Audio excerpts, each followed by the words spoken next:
are back. You're listening to You Would Think, the Philadelphia Flyers podcast. I'm your host, Kyle Collington, and joining me, as usual, Mr. Kevin Durso. How are you, buddy? Doing well. How are you? Doing all right. You know, it's been a couple weeks since our last show. There's been a lot of really good hockey going on. There was a trade in the NHL today. There's been some coaching stuff happening. It's been a wild couple of weeks. We're here to dive into that. As we do, check us out on social media at YWT Podcast. Find us everywhere you find your shows, including sportstalkphilly.com. Follow Kevin at Kevin_Durso. Okay, so diving right in, I think we didn't really talk about this off the air. Usually we kind of run through what we're talking about, but I think we both know what the first story of the day is. No, we do. I mean, it's pretty obvious what we have to lead off with. And the crazy thing is it's unofficial. Well, it's all rumor and speculation at this given moment, but you have rumors and innuendo all over the place. But you have to you can't avoid the elephant in the room. There is now enough smoke there where we can discuss the fire that is Matvei Michkov. Kevin, do you have a bit of a timeline for kind of how this all broke down, or stuff kind of came out in a couple different stages here? Yeah, I mean, I definitely off the top of my head, I'll try to go back and see if there's any point that I tweeted something about retweet or more likely retweeted, honestly, because there's not a lot of info out there. Most of this happened, what was it, Thursday and Friday of last week? Well, Sunday was really a big kind of thing or whatever. Oh, you're right. It was as late as Sunday. Okay. Yes. Well, that was when it started to feel like something was really potentially close, and that's now what everybody is watching for. I think, I got to go back a little further than this type of stuff for a second. It's another topic we're going to get to in a couple minutes. That involves a totally different player, but that was kind of the start of some weird things happening around the Flyers in the past couple of weeks. It was really, honestly, a relatively quiet couple of weeks from that perspective. I'm seeing I don't remember the exact, actually, okay, now I just found the exact date of our last show. It's because I see where I retweeted that too. Yeah. And I tweeted a couple things about a few of the playoff games going on. Couple of NHL news later in the show. A couple of NHL news pieces, things like that. Some other stuff that I'll reference maybe later in the show. That was on a personal note. We'll get to that later too.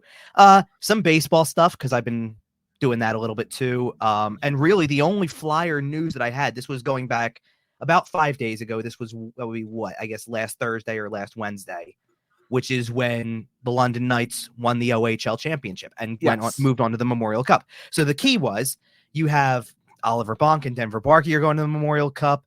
Actually, in the QMJHL, Drummondville won, and Alexei Gendron is on that team. Was loaned back after a brief little bit of time with the Phantoms earlier this year. So he's there. So now three Flyer prospects are going to be in the Memorial Cup. And that was really the basis of a lot of the news. Of anything. Then you had, this would have been last Thursday, the 16th. There was a story that we are going to get to in a couple minutes that's related to another player. And for a couple of days, that was really the basis of everything. Yep. And then somewhere along the lines, there really just wasn't a lot. I didn't retweet a whole ton about some of this stuff either, because there was just, how sensitive some of this can be. You know what I mean? It's very sensitive information when it comes to Matvei Michkov and kind of these things or whatever. And really any Russian prospect. Right. So you have to be mindful of things like that. And there really wasn't a whole lot to kind of go off of. And it was just kind of a rumbling thing about, is this possible? And it went back a little while. There was, I guess really the original timeline, now that I think about it, was before our last show. Yeah, we mentioned some rumors, and then there was complete radio silence for most of the 2 weeks. Then you have what happened on Sunday, and the idea that now there is a Russian report that kind of indicates that there's a path to the termination of the contract. That really is what kind of set this thing off. And by the contract, you mean the contract with the KHL contract. Right. Yeah. Correct. Which completely 1,000% has to be handled by the player and his agent. Nobody else can get involved. The Flyers with that. Cannot officially get involved in that process, right? Which is why it's so hard to talk about, because there's nothing else that we can say from the Flyers' perspective. The only thing that the Flyers have in this whole thing is wait and see if player's rights. Well, they have that player's rights from an NHL perspective. Wait and see if something happens, and if it does, come to the table with entry-level deal in hand. That's about it. I mean, there's nothing else that they can do before that, though. The NHL blueprint is pretty laid out for a situation like this. Well, there's not a whole lot of wiggle room. So I wanted, this is why, and we'll maybe get into a little more about the other player in a second, and I'll just mention it right now. There were rumors also going around about Alexei Kolosov as well. Yes, which we will touch on a little bit more in detail in a second. But the reason I want to bring that, the reason I'm bringing that up is because, so the Kolosov thing is what happened about 5 days ago, and it came out that he's not convinced about staying in North America. That was the report. It was coming from a Belarusian source and all that type of stuff, which leaves room again. It's like the Russian sources with anything with this. You do take it with some grains of salt. And all I ever say about things like this, like I retweeted something about that, and all I ever say is it's going to be something to watch. You're going to have to keep an eye on this, because it just doesn't, stuff like this should just not come from out of nowhere or whatever. But one of the things I've noticed a lot about some of this stuff is people want to almost make the Flyers like the Eagles a little bit, in a sense, where it's like every day there's got to be a talking point, and that every piece of news or every report has some grand significance to it, and that there needs to be some daily thing. And there's an element where that's true, where it's like, there's, because right away, one of the first things I put out when the Kolosov thing came out was there's never a dull moment. Like never a dull moment with this team. That something could be going right or wrong or whatever, right? But you also have to acknowledge that sometimes I think that we want to, and by we, I mean the fan base buys into this stuff, and I'm not trying to criticize the fan base for wanting to see successful things happen or for getting up in arms about something that could happen that's on the negative side. It's almost like, though, we have to overreact to everything on a daily basis. The thing that always has been not weird to me, but the thing that has always applied to the NFL and the Eagles in that sense is when it's 17 games in a season and every game really does hold that level of significance, and the day-to-day is so critical, and the year-to-year can allow for high turnover and going from being the worst to the best in short order. We almost try to apply those principles to seasons that have 82 games and sports that take, and leagues that take years to rebuild in and years to get back from one side to the other when you're talking about contention. Right. And that's the hard part with it. So everybody immediately sees the Kolosov thing and there's freak out levels. I had told what was the thing I kept saying when we did the last show and we were talking about Michkov. People are going to be salivating over the idea of he might come over. Oh, you know, like, well, sure. They should be, for the record. Like, if this does come to fruition and he does join the Flyers this year, it does drastically change. Well, sure, because the state of the franchise. Well, because I said it on air this afternoon on 97.3, and you just said it to me right before we started. This would be the biggest prospect they've had come up and be part of the team since Lindros. They haven't had a player with this level potential since Lindros. And obviously, there's been guys that they've drafted high, right? You think of Nolan Patrick, you think of James Van Riemsdyk, but this is different. This is closer to kind of that generational, that Austin Matthews level talent, that there are elite players in the NHL, and then there are the best players in the NHL, and you know who I'm talking about. Sure, well, and you hope so, right? Like there's Michkov had the chance to do that, right? There's no, and that's the point. There's no guarantees. There's nothing like that. But you do have to factor in that that's the level of potential that exists with this player, and because of it, let's put it this way: you got to think about every aspect of this decision. You think about the player himself and what he could bring to the table in every possible way, but you also think about the idea that when we talked about this now, honestly, less than a year ago, if we're being honest, because we're not even up on a year since he was drafted, because he wasn't on anyone's radar for drafting him. Not really. When the Flyers took him at 7. Well, and that's another reason why and that's a great point, because one of the things it's not only he wasn't even on anybody's radar, it's the level of secrecy that goes into this. You really think you're going to know anything before the Flyers put it out?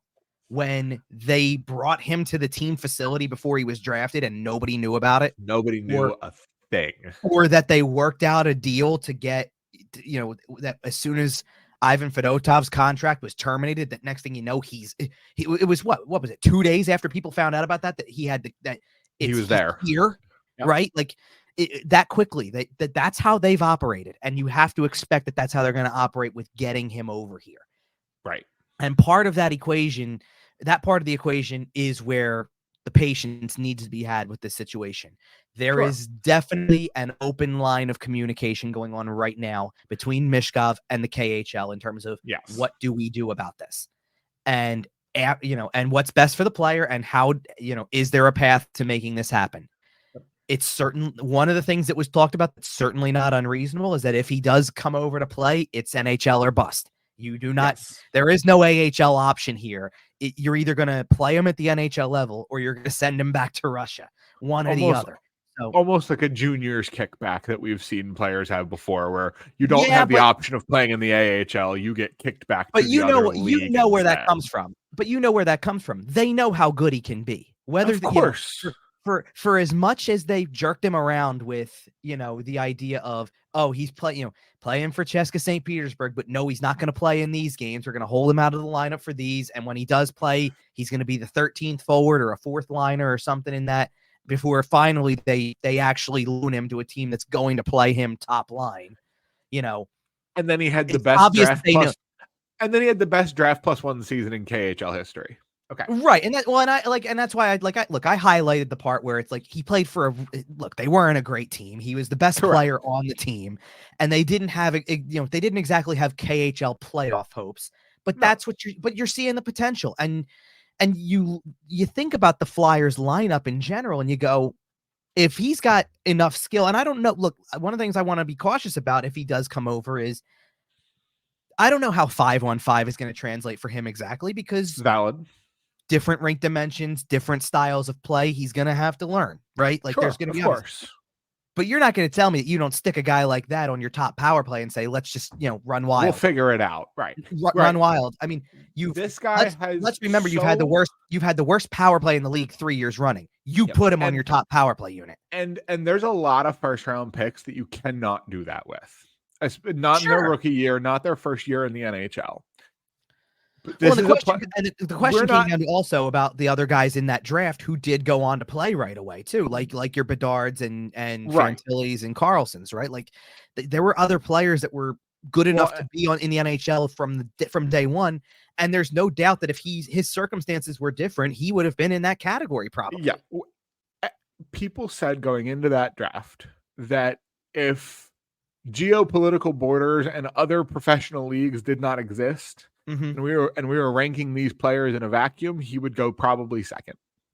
Right. And I'm a little more generous with it. I say second or third, probably. Second or third. Sure. Fantilli was high too. And it's generally speaking, right? Like, but the fact of the matter was, and that was why the Flyers even bothered with this, right? But this is not your average first round pick. This is not a good player. This is potentially an elite, top of the NHL type talent. But that's why the Flyers go there, right? Is that when everybody else sees the status of what a Russian prospect looked like at that time and wonders what's the future look like, the Flyers were able to sit back and go, Danny Briere goes, not only are we taking the Russian kid, we're getting all our other Russian kids over here early too. Well, not even that part of the equation. It's just they were able to sit back and go, realistically speaking, at that moment, sitting there on draft night, before we know everything else that's happened since,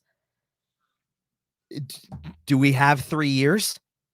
Probably. So why the hell not take a swing? Absolutely. And that is a status that not a lot of general managers have. Right. But when you just took over and the last guy was so bad that he got run out of town after the trade deadline because he was that inept. And think about something. Okay. So think about something with what you're talking about also. Think about forget the other teams and certainly the top three. Okay. Because the top three, as soon as you factor Michkov's situation and they wanted somebody immediate and they got somebody immediate. Jarmo Kekalainen didn't have the time for a Matvei Michkov pick. Right. Yeah. San Jose did the same thing in terms of, okay, we'll take Will Smith instead. Everything was trending that direction anyway. But think about Montreal and being in that position. And Montreal went safer route.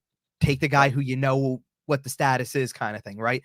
And there were thoughts that they might go that direction, and they maybe had, but are they closer to it's got to happen sooner? Did they feel like they had 3 years? Probably maybe not. And then certainly you think about who picked 6th and you go, what was going through their minds when it happened? Because that team doesn't exist anymore.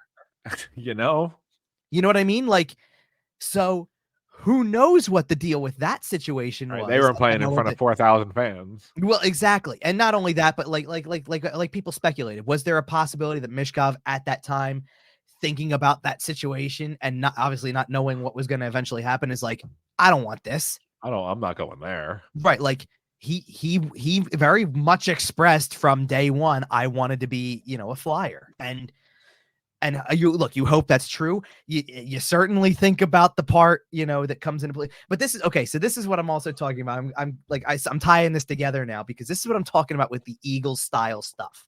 Okay. Because literally maybe 2 days before this other report about, it's possible there's discussions, they're looking for a way to maybe terminate this contract, all that type of stuff.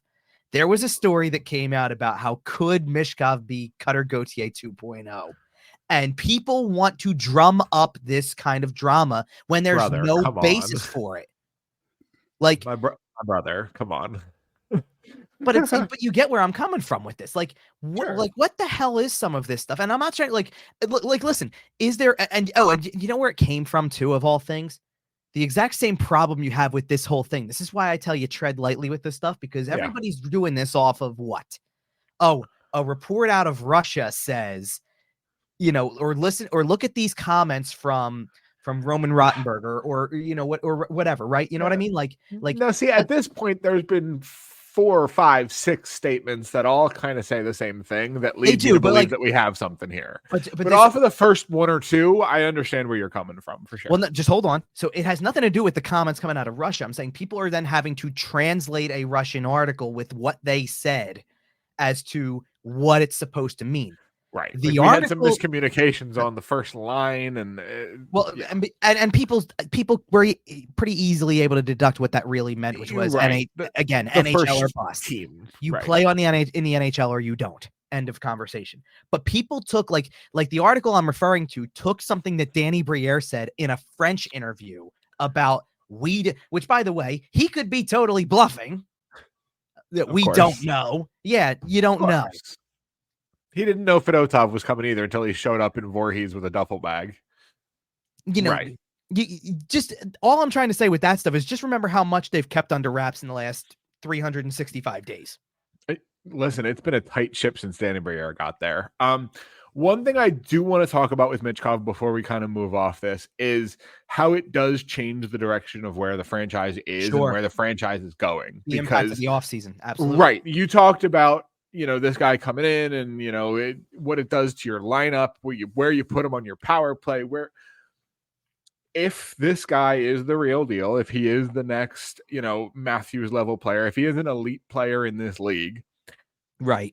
You have 3 years where he's making less than $1 million. And then if he is the player and then if he's the player we all think he is, he will make a lot more than $1 million on his next deal. Mm-hmm. So to a certain extent, you do kind of have to make some hay while the sun shines here if you are getting 3 years of a generational talent on an ELC. Yeah, I mean, and that's the thing. Like, what does this do for a lot of things too? Because obviously, I don't think there's anything else. Look, I'm not going to put anything past Danny Briere if this happens or anything like that, because then Danny Briere's really just been really, like we said, he's really good at keeping stuff under wraps. Let's just say that, even the negative stuff, because he even kept Cutter Gauthier under wraps until it was done, Who wants Cam Atkinson in a 2nd round pick? Here, you can have it. Well, this is what I wonder, though, to an extent, because what if your biggest acquisition, no matter how you spin it, because you could run down the list of free agents, trade candidates, I don't care. Well, is it possible that it doesn't matter who you could run down, that Michkov's still the biggest thing that you could bring in no matter what? In a salary cap world, considering what he makes, it probably is, exactly. Right? I think he is your most valuable acquisition dollar for dollar. So, no matter what. But my point to that is that so like there was a I saw something today. I believe it was Anthony DeMarco who had something about they're going to keep Cal Peterson. They're not planning to buy him out, which makes total sense, by the way. I agree. While you have your goaltending situation at the NHL level mostly seemingly figured out with Arison and Fedotov, you just eat one more bad year on that contract. And you bury it. So it's not even $5 million. It's like 3.5, I think, is what it is. It's like 3.65 or something like that. Yeah. And even so, don't stretch like as much as it's cheaper to buy him out. And I think it's $1 million this year and $2 million next year is what it would be. So it would technically be cheaper. Do you really want right? Do you really want to carry a second year of cap just because you don't have and it's not like, and to be honest, it's not like they don't have a use for him. You would still have to get a player like that to be a backup goalie in the minors in some capacity, right? Well, so to that point, what about Cam Atkinson? Because Cam Atkinson's a possible buyout candidate. But if you have a player who's like consider if you will, what if Cam Atkinson is going to be nothing more than a 13th forward this year? Do you feel the need to spread the cap hit across 2 years because you don't want to have that player on your roster versus the fact, versus, hey, you know what? He can be kind of a reserve in case somebody gets hurt, in case this, that. The only reason that you do anything differently is if you cannot find a trade partner for him and you want to honor his request to find another place for him to play. Well, that's totally the only reason. That's the only reason. But otherwise, do you keep him? Yeah, but here's the thing, though, Cam. If you really want to go play somewhere else that bad, let's terminate the contract. Well, they wouldn't. I don't think that's an option. Sure, it is. If they mutually agree to terminate, Well, no, they can mutually agree to terminate outside of a buyout window. He just doesn't get paid for it. How bad do you want to go play somewhere else? Well, I don't ever see a world where that would happen, though, because it would be so rare. No, I agree. So, but my point is that do you do couple things on Cam Atkinson. If he's your 13th forward this year, I think that's entirely fine because I talked about that 3-year window out of Michkov. Mm-hmm. The first year, you're not really as prepared for it as we've kind of talked about on this show, being prepared for the Michkov window. Well, especially if it is this year. If it is this year, right. So the first year is going to be a bit of a transition year anyway, as far as your cap goes, as far as Michkov getting used to North American ice goes, all of the above. So at that point, you chalk the year, you let Cal Peterson's deal run out, you let Cam Atkinson's deal run out, you know what I mean? Like you just get these nice, clean, off the books done. And then you move forward with 2 years and you really try to maximize your cap space as the cap is theoretically jumping at that point anyway. Well, of course. And that's the argument that's to be had, right? Is that they've got a lot of money tied up going into next year without doing anything. Yep. So what do you do? And how do you address like, look, obviously one key chunk of the money that's tied up right now, when you look at the total cap is what am I going to say? Cause I feel like, are you going to tell me it's the Tony DeAngelo buyout? Cause I'm still annoyed about that. Well, no, frankly, because I'm still mad at Chuck Fletcher for making that trade in the first place. Totally valid, by the way. No, that's not what it is at all, because the DeAngelo buyout is $1.67 million. It's not like, as bad as that still sounds that they're going to have to pay it, it's not what's the huge detriment. No, the detriment is that at the given moment, like before you get into the season, it's the $6.25 million that Ryan Ellis gets that's LTIR eligible. But that's where you free it up. You know what I'm saying? I believe with LTIR candidates, they're sitting at right around 6.8 million. In terms of free because think about this for a second. And they have some deals to get done. If you consider, and this is a really big deal, if Michkov comes over for this upcoming season, that means that all 3 years of his entry-level deal, you will also be dealing with that $6.25 million for Ellis. That's when the contract finally ends. Yep. At the same time that Michkov will be due for an RFA contract. Presumably a big deal. Right. Right. Okay. Yeah, and now there's plenty of there's plenty of other things on here. Like you've got other guys who are not tied up with anything right now that you got to make some decisions, do some things, Well, and you got some phantoms who might be ready to get a shot. And you got to ask, and this is why you got to ask yourself, because again, one of the other contracts that's going to be brought up is they still have 1 year at $4 million for Ryan Johansson, who probably isn't going to play. Well, and if that's the case, he would be LTIR eligible. Possibly an LTIR. But this is the point that people are trying to make, is that if you sit there and look and go, Cam Atkinson may be nothing more than your 13 based on the way this is going.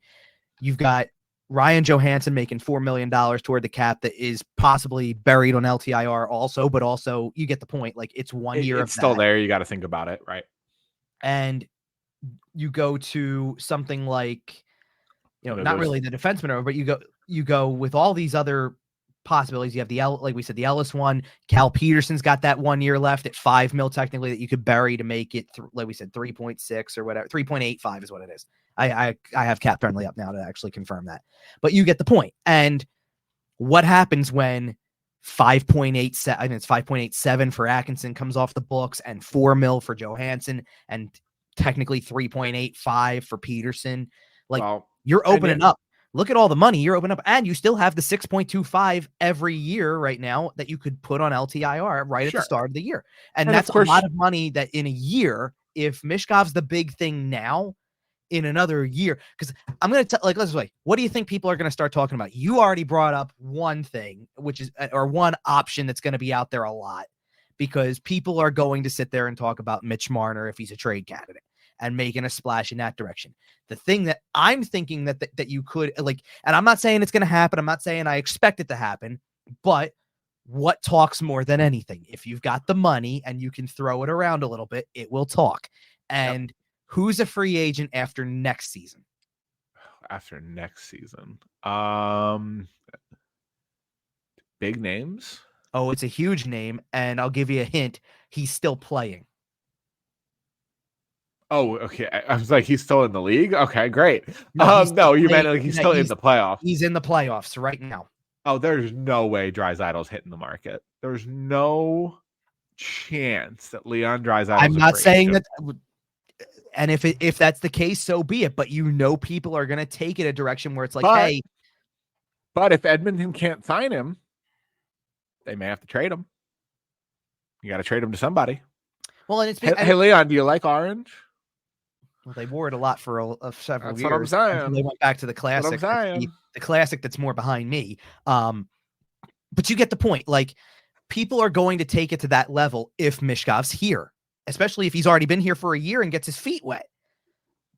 Right? Like, if he has a full season under his belt, and then you sit there and you go, hey, who's on the free agent? Like I don't get, like, let's play the free agent card this year instead of where, like, because Marner's the name that gets talked about from a trade perspective. I don't think they want to lock Marner's money up. Agreed. Marner's term. But for the record, I do not think Marner makes sense to the Flyers.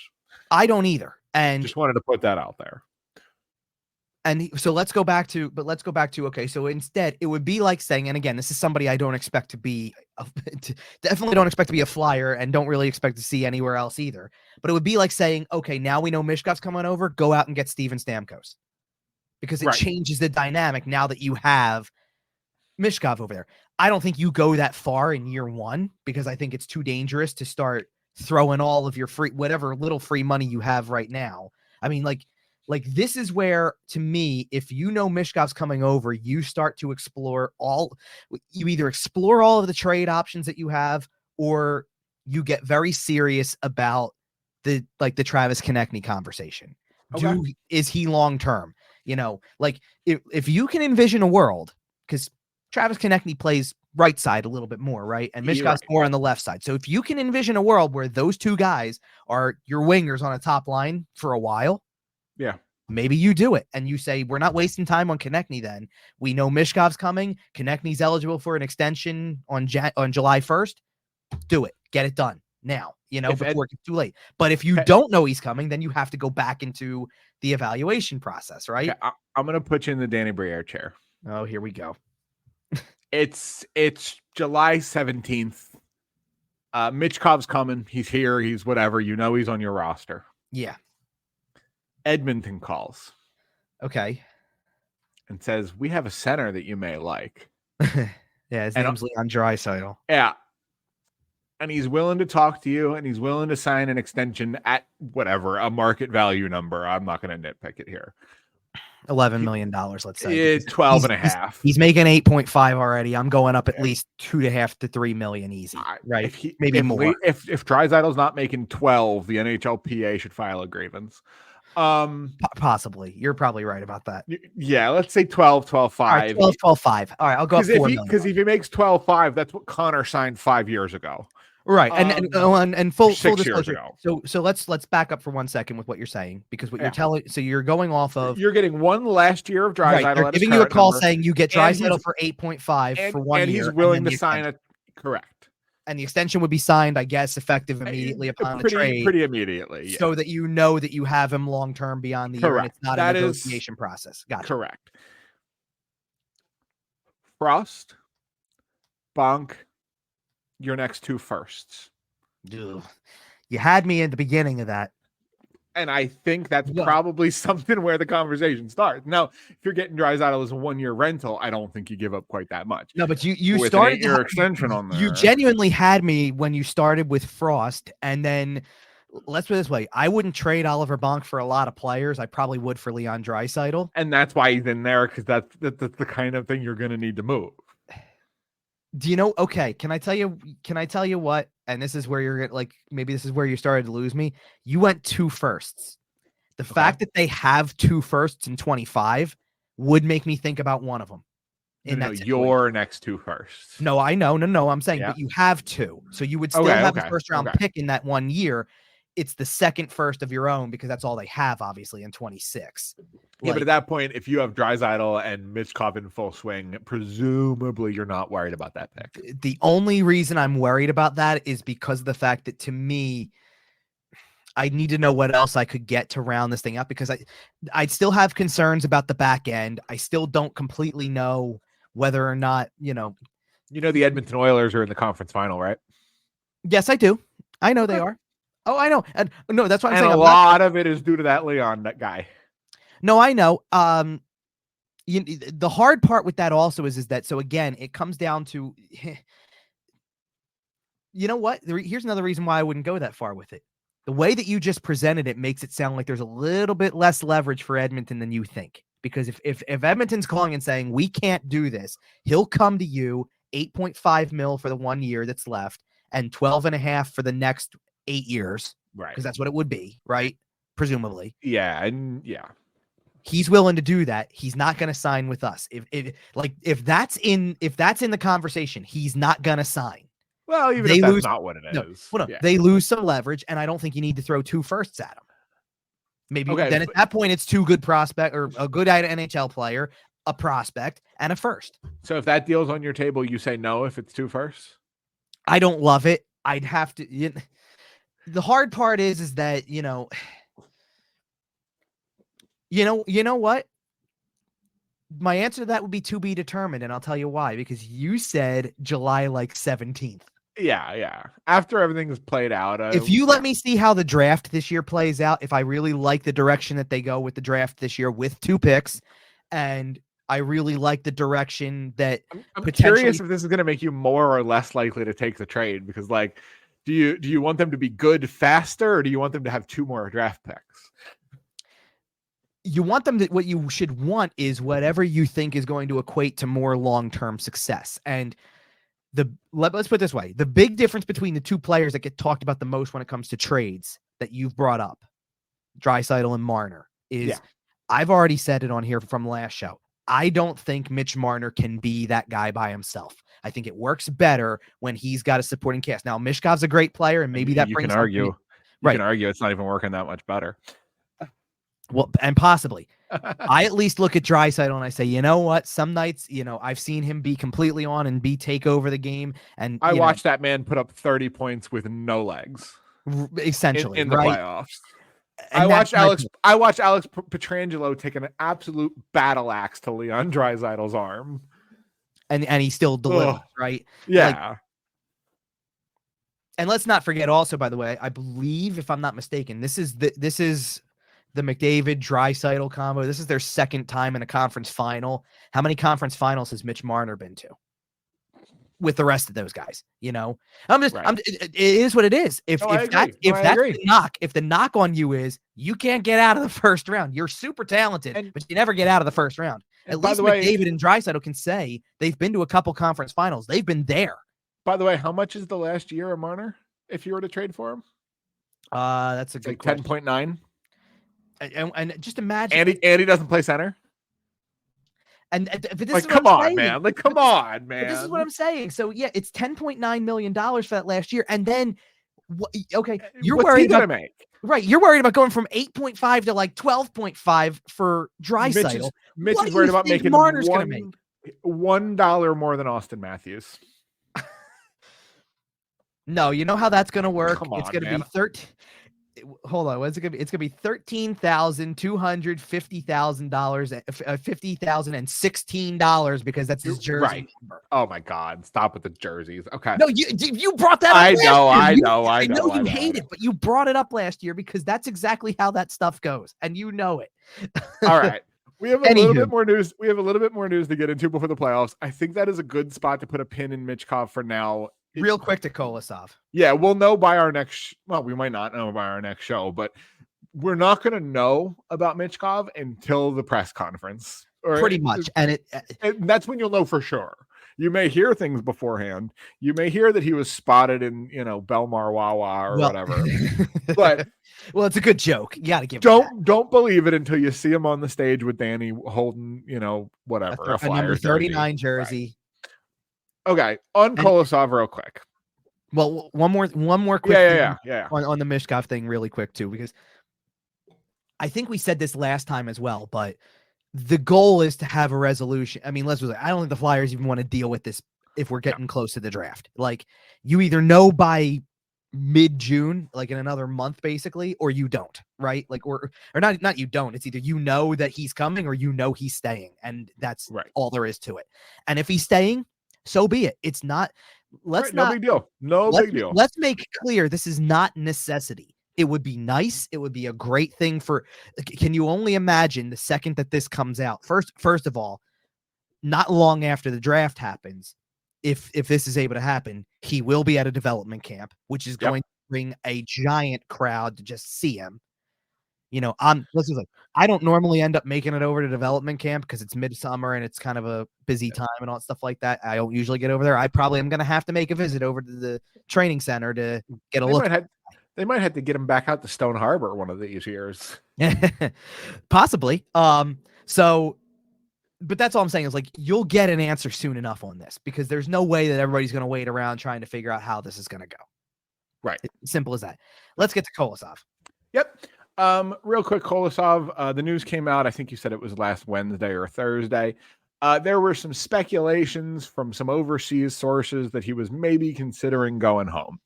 Yeah, I mean, it was weird. There's rumors that he's homesick. There's rumors that he's not adjusting well. The problem with some of that is that, so you tell me who, it was basically already April when he was just coming over to begin with. Right. You tell me, you moved recently. Are you adjusted? Honestly, I'm doing okay, but I have also moved several times in the last several years. Right. And also I'm 31 and my frontal cortex is theoretically fully developed. And we're talking about a literal child here. Right. A 22-year-old. I got you. And that's all I'm saying. Like I move into a house a couple years ago and it takes like the first year to get fully adjusted to everything. Yeah. And not because you're not settled with your stuff or anything like that, but you're doing things around it too. Oh, we got to paint this, we got to fix this, we got to do this, and it takes time and you are adjusting. And on top of that, this is supposed to be a professional athlete who's going over and also trying to learn how the game works in North America after playing also it's entire life in Russia. Right. Exactly. Yep. So it's an obvious adjustment. I would certainly hope that he's not just giving up on that after 3 weeks time. You would think. I don't buy because there was a lot of stuff thrown around about this too. I do not buy that it has anything to do with the fact that they played Cal Peterson for the Phantoms in the playoffs. That was probably predetermined. You know what? Okay. And this is the thing. And this is a self-admitted thing from John Tortorella, because Ian LaPerriere is not John Tortorella. Ian LaPerriere is not a madman who is going to throw somebody who just showed up into a meaningful game like that. And John Tortorella admitted that he was nuts for that. Yeah, but he didn't really have much of a choice in No, he didn't. John's But defense. you could understand if he sat there and went, I don't have a choice. I got to just sit back. No, he goes, you know what? I do have a choice, and I know it's crazy, but I'm going to do it anyway because that's my gut, and I go by my gut. Right? John Tortorella is ready for any game to be a Disney movie. But yeah, if only Fedotov had skated all the way out to center ice and took the mask off, and all of a sudden you realized it was your it would have been great. All of a sudden you realized it was your guy who invented the knuckle puck. I was gonna say, how's his knuckle puck? But I chalk this up to a kid who was probably a little homesick, who hopefully gets to go. I think I texted you. Send him home for 6 weeks. Let his mother nag him that he's got to keep his room clean. And he'll be ready to come back over and live in his own nice apartment. Well, in fairness, by the way, in 5 days it turned into, well, they have no idea about any of this, and it doesn't sound like there's anything to it, and all that. So carry on. I mean, like, again, it's one of these things where it came out from overseas. It's right. Like I said, look, is it worth keeping an eye on going forward? Of course, because I don't think that comes from completely out of nowhere. But sure.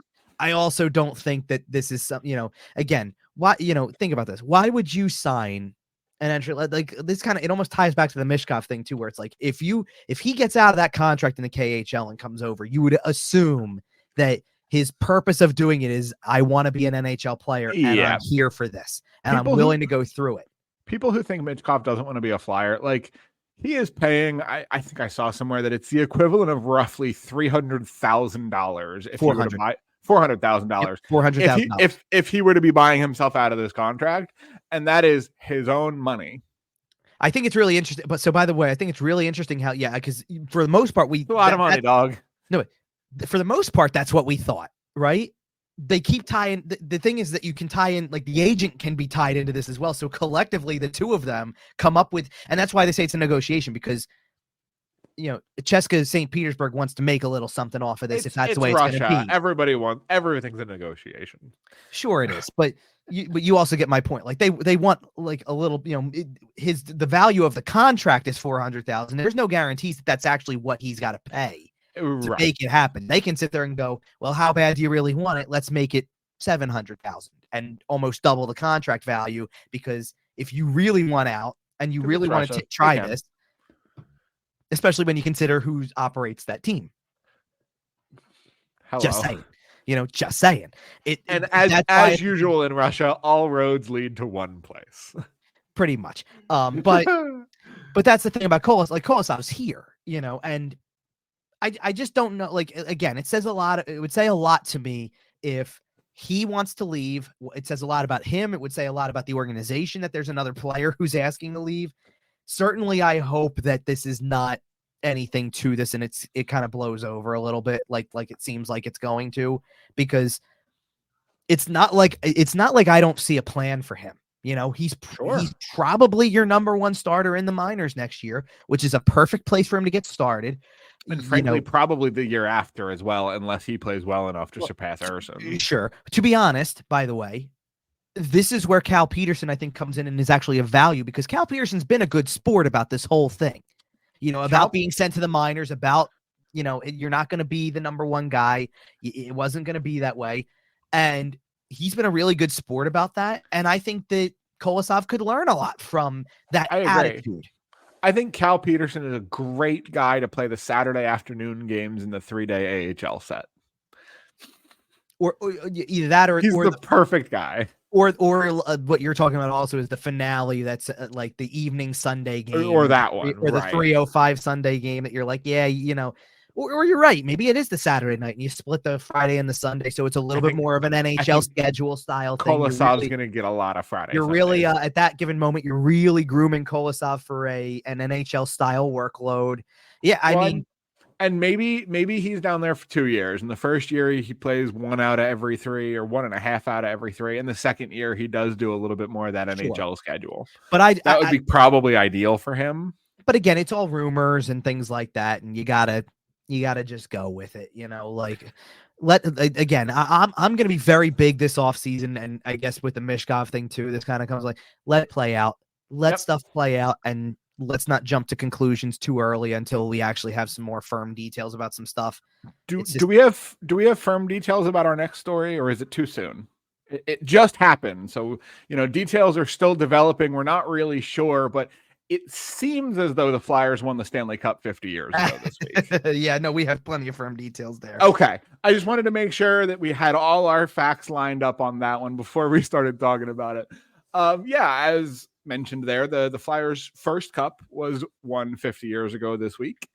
Obviously, as of right now, the biggest moment in franchise history. The first non-original six team to win a cup.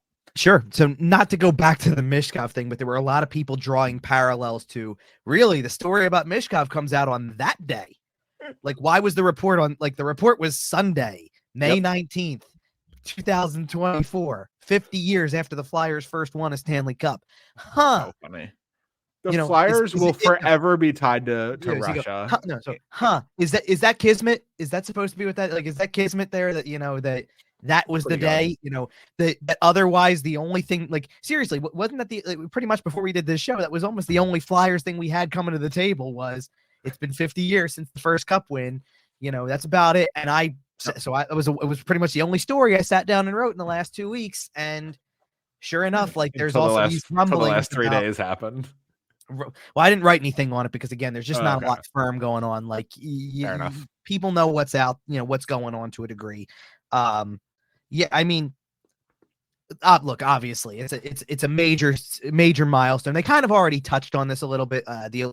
When we did the shows during the season and the alumni game happened before the Mark Recchi Hall of Fame induction, they had the living members of the 1974 team come out.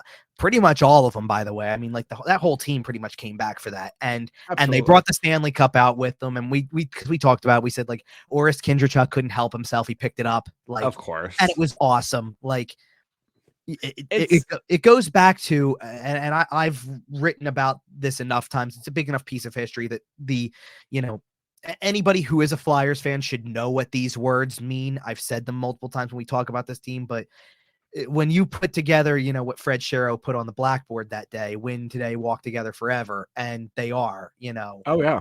Well, and I will say it's a little bit of unfortunate. Like, the child in me kind of hates how much the alumni have taken a bit of a hit over the last couple of years. Because for some of them, certainly not all of them, but for some of them, there was a little bit of, how can I miss you if you won't go away? Mm-hmm. So for me, it's a little like, yeah, it's nice to see some of the guys who don't show up as much. It's nice to see whenever Ben Wilson shows up to one of these things. But in the meantime, it's like, I don't really need to hear from Clarkey or Homer or Barber or any of them. One of the people to me that, like, I think fits into that category really well because he's not around all the time is and this isn't 74, by the way, because this doesn't count towards. Oh, you're right. Okay.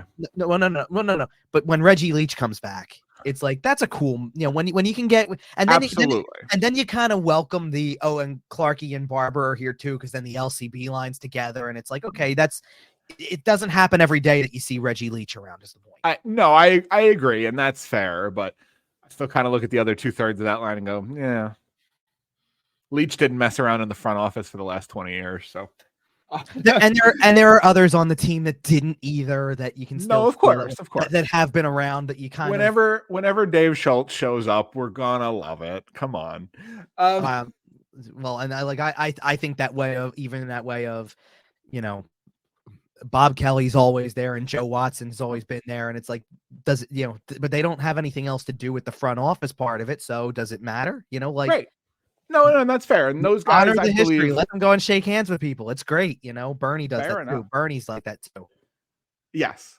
And then, obviously, I assume we'll talk about this next year when they do the 50th anniversary for the second cup, and they drag all these guys back out again. It's not going to be the 50th in in a couple days when that anniversary hits again. It'll be the 49th, obviously, this year, but that's, it comes up on you really quick. Like these two anniversaries are very close together. By the way, because I brought this up today because again, not to tie it all to Michkov or whatever, but they want a resolution sooner rather than later. And I sat there and I said, like, when, like with the off season type stuff, when are the important dates of the off season was kind of like a question, right? Like when's the bulk of like what they would do if they know Michkov's coming? When would it happen? And I brought up the fact that the final day, the listed final day of the Stanley Cup final is June 24th this year. It keeps getting later and later and later. Think about the fact the Flyers won their first Stanley Cup in Game 6 of the Stanley Cup final on May 19th. And I get it. The league only had 12 teams. Actually, no, it wasn't 12, 16 at the time. They were part of the first 12, and then 4 more were added up to that point. But still, like, isn't it crazy to think about like May 19th? The other one was May 27th. Like, you don't, now you don't even, you used to at least even be able to by Memorial Day, you would get to, the cup final has started. Nope. We're not even going to be there. We're going to do we're going to do our cup final preview show, and it's going to be June. I was going to say, and that's our next show in 2 weeks. Roughly, Right. So we do have one other bit of news here before we get into the playoffs. And funny enough, it also involves some Flyers alumni here. Some guys who will one day take their place in kind of the old retirement home of Flyers alumni. First bit of news here. Rod Brind'Amour has signed an extension in Carolina. It is believed to be a 5-year extension. It is believed that all his assistants got 2+1, 2 with a team option for a 3rd year. It is the least shocking news ever. So I know as much as there was talked about that there was like some stuff, and Brind'Amour, I think, even said it himself. He was on, I think, Jeff Marrick's show and kind of said, it got a little tight at the end. Well, when you get swept out of the Eastern Conference Finals last year and come out and say, well, it was a close series. And then you come out this year and you go out in a similar fashion where you're losing close games. And I know they won a couple and made it interesting. And for a second, it looked like they were going to do the thing and come all the way back and blah, blah, blah. And then the heartbreak collapse in the 3rd period. Like, to me, if Rod was ever he wasn't even going to get fired. That's the thing. Like, his contract is up. This is how you get rid of Rod Brind'Amour without firing Rod Brind'Amour. And if he didn't go now, I want to see the reaction if it would have happened, though. It's crazy that, the Leafs didn't finalize Berube, which we'll talk about here in a second, until Sunday evening when Brind'Amour really started to crystallize in. Like a lot of these teams, there's still a lot of coaching jobs out there. And I think a lot of that was because you watched the Carolina Hurricanes go down 3-0 and then blow a Game 7 lead and go, they're not gonna, but what if they do?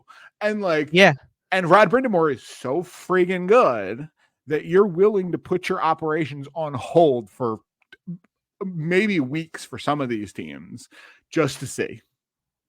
Yeah, I hear you. And the bottom line though is that he didn't want to go anywhere, and I didn't see any reason. I know you kept trying to talk up Seattle a little bit because of the Ron Francis connection, and that's valid, by the way. It's totally valid. But you know what? At some point in time, you also have to consider, and you just brought it up a little bit, they get swept out of the conference final a year ago. They have a situation where now, again, same kind of concept. They're down 3-0 in a series. They battle back. We're going to get into the series in a couple minutes. Yeah. But the idea that, and I'll bring it up because, like, right now, while we're talking the coaching news portion anyway, because I even said at some point in time, it can't be the coach anymore with that situation. Not to mention the fact that the previous 2 coaches in franchise history for Carolina are the 2 that are left coaching in the Eastern Conference. Right. Like, you've had really good coaches in that franchise for a long time. Maybe it's not good enough at, on the player level to get over the hump. You're close. You're a lot closer than other teams can say they are, for sure. I mean, like, the other team we're about to talk about in a couple minutes that just made another coaching change, right? Like, we're going to get there. But I almost wonder with Rod and the system he's built in Carolina, I almost wonder if it's too good defensively, and if it doesn't give them enough chances to score goals. Because think about how they went out to Florida. Think about how they went out to the Rangers. Like, they're not giving up 4, 5, 6 goals in most of these games. These are a lot of 2-1, 3-1 with an empty netter, 3-2. Maybe you get a 4-2 with an empty net type of deal. Overtime games that they're losing in the playoffs.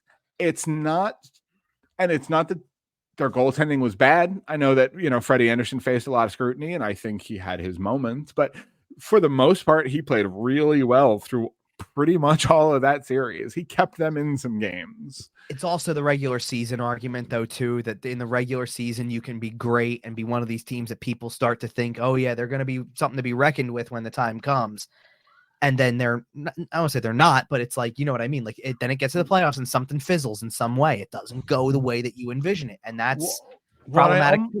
And I almost wonder if these heavy system teams, unless they have the top end elite talent like a Vegas does to just kind of outskill their problems, I wonder if over the course of a series, the other team just kind of has time to figure you out. And I know in the Rangers series, it was a little different because they jumped out to the 3-0 lead and, Carolina had to scramble and blah, blah, blah. But over the course of the series, the Rangers, even though the Rangers lost games 5 and 6, they spent that time figuring out how they were going to beat you in game 7. And that's not a luxury that regular season teams have, because you play a team once and then it's off for the next. So these systems can hold up through the regular season because teams just aren't preparing for you in the same way. Yeah, probably. I mean, and look, you always end up having a debate about stuff like that when this type of stuff happens, and when you don't make the playoffs, or don't make a playoff run like you think you're going to, and you don't go as far as you think you are, or especially when you, like we just talked about, you go into the playoffs feeling really good about yourself, feeling like everything's in place, and then something doesn't happen the right way. Well, speaking of teams that go into the playoffs with everything feeling right, let's touch on Berube here real quick, because Toronto fires Sheldon Keefe. Sheldon Keefe puts out an excellent social media message as far as coach firings go. That was really cool, actually. Nice and calm. He's on Lake Ontario. He looks so serene. I saw somebody say he looks like the weight of the world had been lifted off his shoulders. Until he takes another job, possibly. Yeah, but even another job won't have the same scrutiny Toronto did. It's not going to be Toronto. You're right. I was going to say, you cannot tell me that Newark has the same scrutiny. I was about to say, respectfully. I was about to say, it seems like there's a possibility that you're going to see a lot more of Sheldon Keefe. But regardless, so he sends the great message. He's a coaching free agent as it sits right now. Berube gets hired officially in Toronto. So when Brad Treliving came in last year, one of his roster mentality shifts was to attempt to make the team tougher, to add more snot. And they did that by adding Max Domi and Tyler Bertuzzi and, a couple other players, Joel Edmondson, stuff like that on the defensive side. Mm-hmm. And now he's done it behind the bench too, because Sheldon Keefe is a good, skilled X's and O's coach. He's your Mitch Marner. He's your Austin Matthews. Craig Berube's here to be Ryan Reeves. A little bit. I mean, that introductory press conference said a lot, right, about that. Like, it's about being heavy and what heaviness is to him and all that type of stuff. Yeah. I mean, look at the St. Louis Blues. Hello. Sure. Well, look, I wasn't, first of all, definitely the least surprising thing that Sheldon Keefe was gone. I mean, we kind of profiled that from the jump. You know, if they lost that series, then probably that was going to be the end of the line. And then you also have the possibility, then it's about who, if you do that, who do you bring in? And, Berube carried a lot of weight in terms of the coaching free agent class, and I agree. It was, let's put it this way. I know that there was a lot made about he's around, he's in Philly a little bit, is there a chance that Tortorella would leave and move to the front office and they would just bring Berube in as the choice? It's not that I didn't see it. It was just one of these things to me where I'm like, you know what? It's just one of these things where he's not going to wait around if another offer comes along. Like if you're sitting here saying, oh, we got to wait a year for this.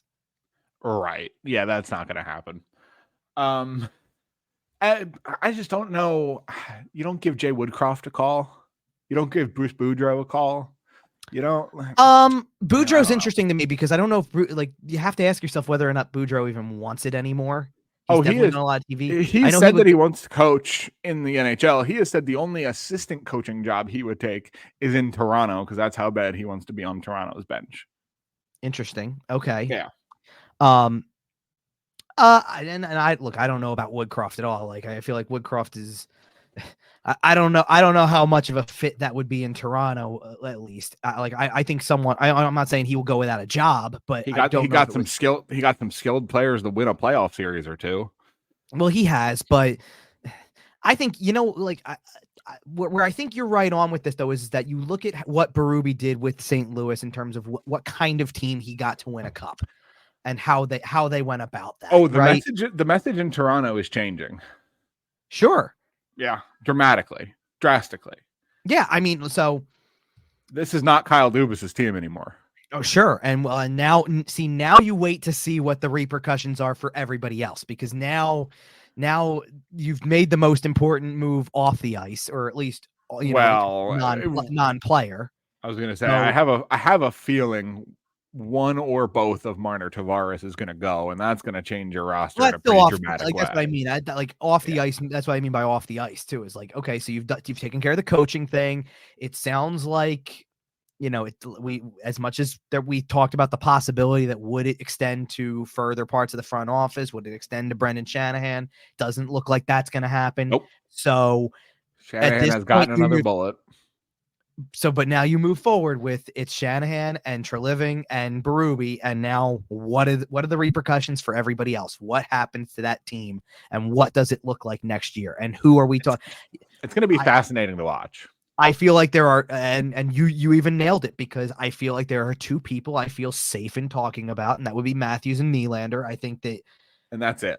They'll move forward with that group, and at that point in time, everything else certainly. Well, I was about to say certainly I don't know about the goaltending, but I actually do think that I think they would have been impressed enough by Joseph Woll that they would say, let's move forward in that direction, and at least there. But then, but defensively, you're asking about Morgan Riley. I think you're going to hear conversations about Linus Ullmark to Toronto. It's going to be fascinating. It's going to be fascinating because what I'm thinking about is, and again, we'll kind of get into this when we get to the playoff stuff. Ullmark talked about it, and he said, I still have a year left. So it's going to be fascinating. Like, I don't think there's any doubt who the number one guy in Boston is anymore. Don't get me wrong, but it's like, that's Jeremy Swayman's net. Yep. But if Ullmark's willing to take a little bit of a reduced role because he just loves it that much, he may too. He may on that team.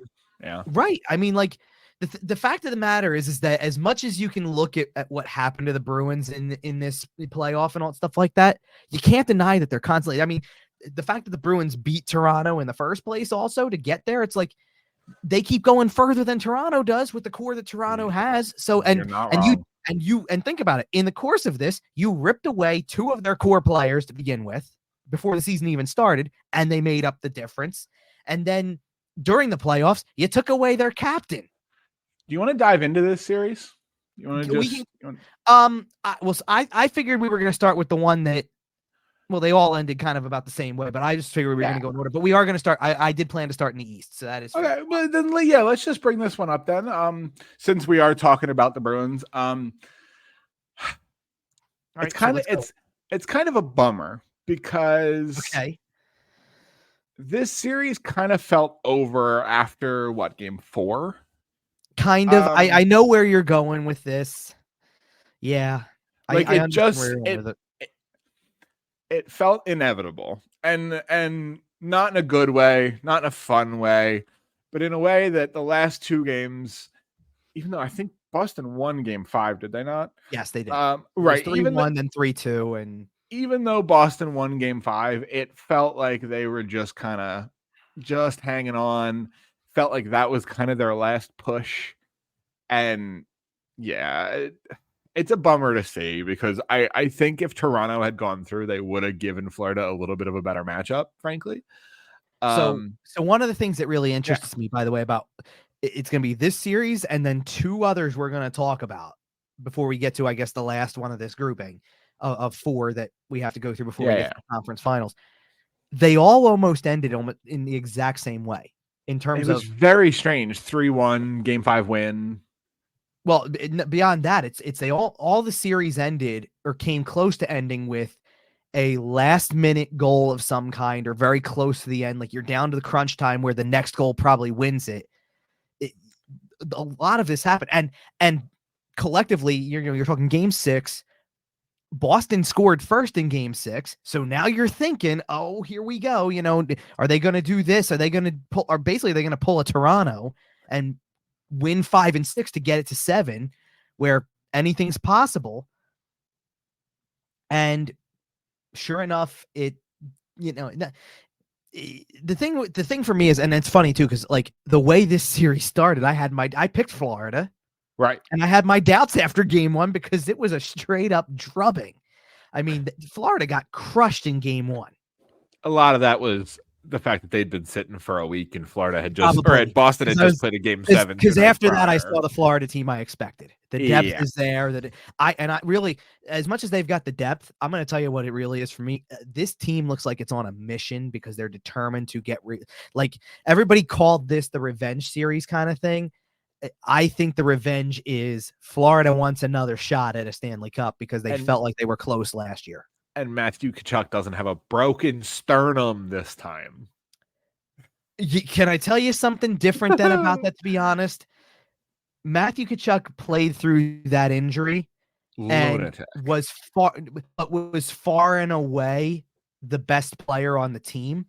There are elements where I'm not taking away from him. He got 14 points in the playoffs. I'm not saying that means he's been great. Like that he hasn't been like, I'm not saying this means he hasn't been great, but what the difference is to this point, maybe this changes because it certainly picked up for him in game, you're not in I won't say it's not a specific game. It was in the conference final. He really against Carolina became like Mr. Clutch. He scored 3 game-winning goals in that series. Yep. So like what I'm getting at is that he's got 14 points in the 11 playoff games they've played. He's only got 4 goals. He's not the finisher right now. No, not as much. I mean, you think about the other guys on that team. Bennett. Bennett's been pretty good at it. Barkov's had a great playoff to this point. Verhaeghe's got 6 goals. Sam Reinhart's got 5. Like the distribution is everywhere. But like for a time, it felt like there's no way this is going to be, like last season. I'm saying it's like it's always going to come down to, Tkachuk's kind of the guy. And there were other guys, don't get me wrong. Like Verhaeghe had a couple of overtime. Like Verhaeghe's like Mr. Overtime. Tkachuk was like Mr. Overtime. Tkachuk was like, I'll get it done right before the end of regulation, or eventually he did overtime too. But yeah. And what I'm also impressed by is that, during the regular season, it wasn't, their leading goal scorer. It wasn't Tkachuk. It wasn't Barkov. It was, Reinhart was really the goal scorer in the regular season, and he hasn't had to be in the playoffs either. It's like, it's not like it's not like they played 11 games and he's up to 8 or 9 goals. It's 5. And it's like, it's not earth shattering. There's guys with more. There's guys with more, Yeah. So what's the deal with that? It's just, how do you equate that? It's a deep, but it's not even, but how do you equate it? It's just a deep team. They've got a lot of sources. And then you really think about when it came down to the clinching game for them, look at the 2 players who did score goals in the clinching game. The game tying goal is Anton Lundell, who scored his 2nd of the playoffs. Yep. And the game winner with 1:33 to go, by the way, is Gustav Forsling. Who had his for 2nd. Boston. It was that's tough. It is tough. Heartbreaker. Because you got the sense that they were in a position where it was certainly possible for them. They had actually realistically played a better third period. They outshot them 9-8. Like, give Florida tons of credit for being the better team during the second period, probably to get the game tied, but Boston was right there. And again, and not to say that Boston didn't have goaltending, but Florida sure does. And it comes down to that too. And I do really like, I saw something really funny, and this is not to try to jump ahead to the conference final portion of this, but somebody asked about something, I guess the difference of being this far in the playoffs, something like that. And Aaron Ekblad said something about, I'm not playing on one foot this time. And I guarantee it's the truth, though. And I guarantee you Matthew Tkachuk would let you know he's feeling better too. But that's where I was trying to go with that kind of is that I really like Florida's defensive core. Like, to see Forsling score a game winner that clinches the series, no less, and it doesn't come. How great was Brandon Montour last year that it's like that, and now you've got Ekblad, who seems like he's healthy, and just this whole collection. I really like what they've done, and I feel like they're on. Like I said, I feel like they're on a mission because they got close and they felt like they could have given better in that series. Something about the state of Florida, man. You just find third liners who score clutch playoff goals. Yeah, I hear you. I mean, it just happens, man. You watch the Bolts do it for years. They still kind of did, even in this year's playoffs. Yep. I mean, you're watching Nick Paul score clutch goals. Yep. Brandon Hagel, like, you turn really, sometimes when you do things really well, you turn, a guy who's maybe average on another team into a legitimately really good player. Oh man, did you just describe Chris Kreider? Oh, I'm glad you're bringing him up for this series. Let's go for it. Absolutely. Because that certainly sounds like you talk about players coming up in a system being built for a team. Tell me Chris Kreider's not built to be a Ranger with a hat trick in Game 6. Third period, come from behind hat trick in Game 6 to absolutely break the spine of the Carolina Hurricanes. Yeah, I mean, we talked a lot about a couple of the other things with Carolina, so I don't want to rehash that too much. Yeah. Let's just hit the Rangers here with this because they're rolling. They are really rolling. I mean, and they started. The funny part is that, so again, this is a close series all the way throughout. They win Game 1 by a goal. It's and Carolina made a late push in that too to get it kind of interesting. And then you have these two games back to back that go overtime. One went double overtime. The double overtime game, by the way, is really one of the ones I want to highlight because I don't think there's only, as far as I know anyway, I think there's only one other example we're going to get to where we've even seen an overtime go to this kind of length. Yep. Well, in the NHL, I do want to shout out a triple overtime in the PWHL, but yes. Fine. Oh, it was crazy. But that's what, but usually by now we've had some kind of wild NHL playoff game that goes really marathon, and because this one didn't, it didn't last. It lasted a decent length into the second overtime, but not.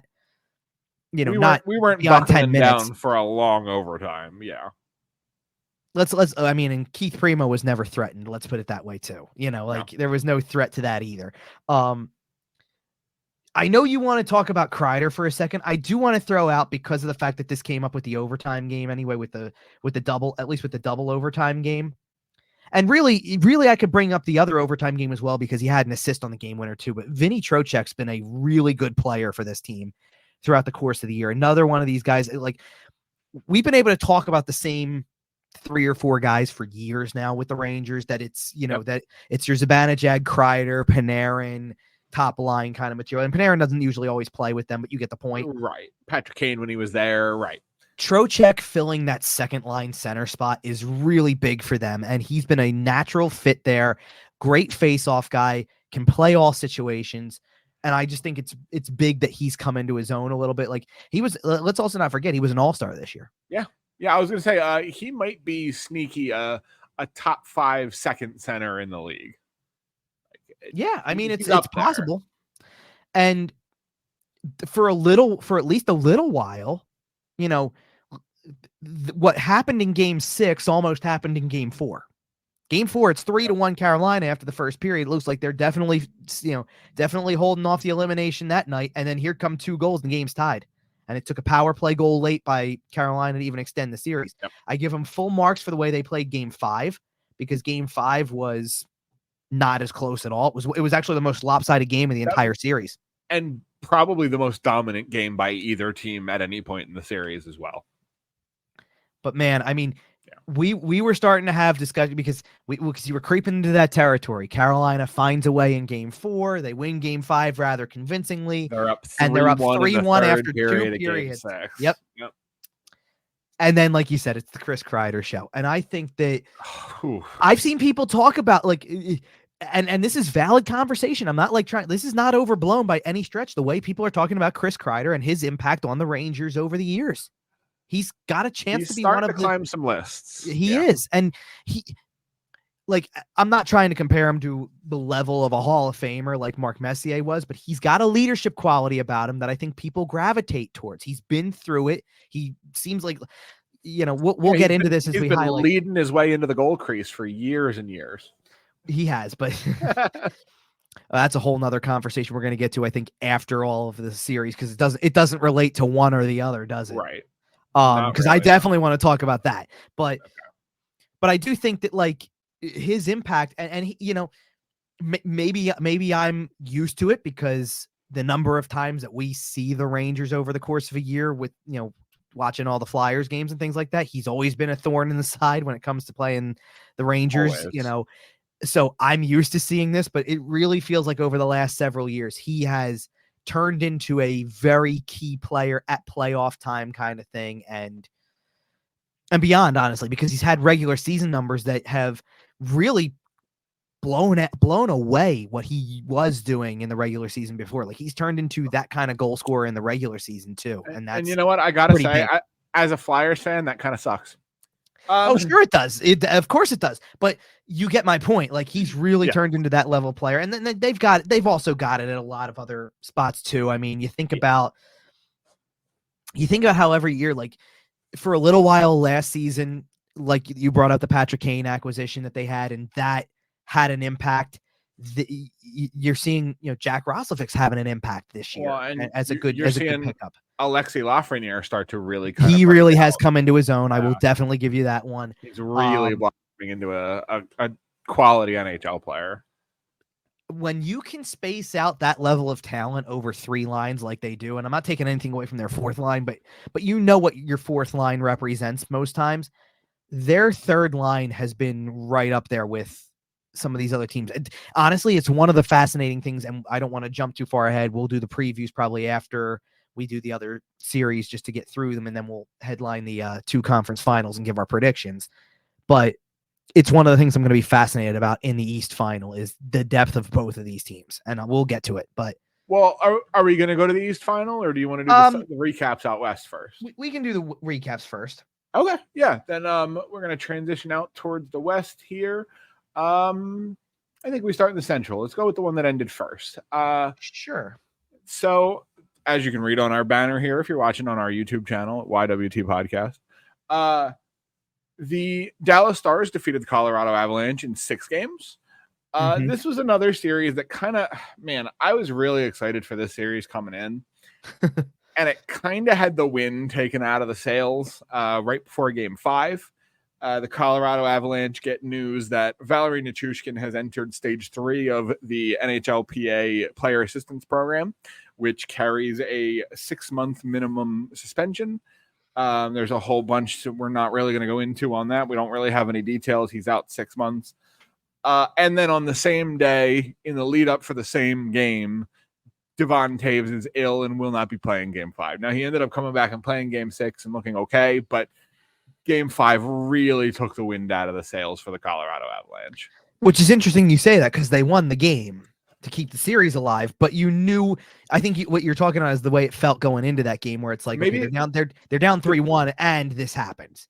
Did that all happen before Game 4 then? I feel like it happened right before our game that they lost. No. I think it was Game 5, because I think because they came out. That was a really tight game. Game 5 was back and forth. It was it was.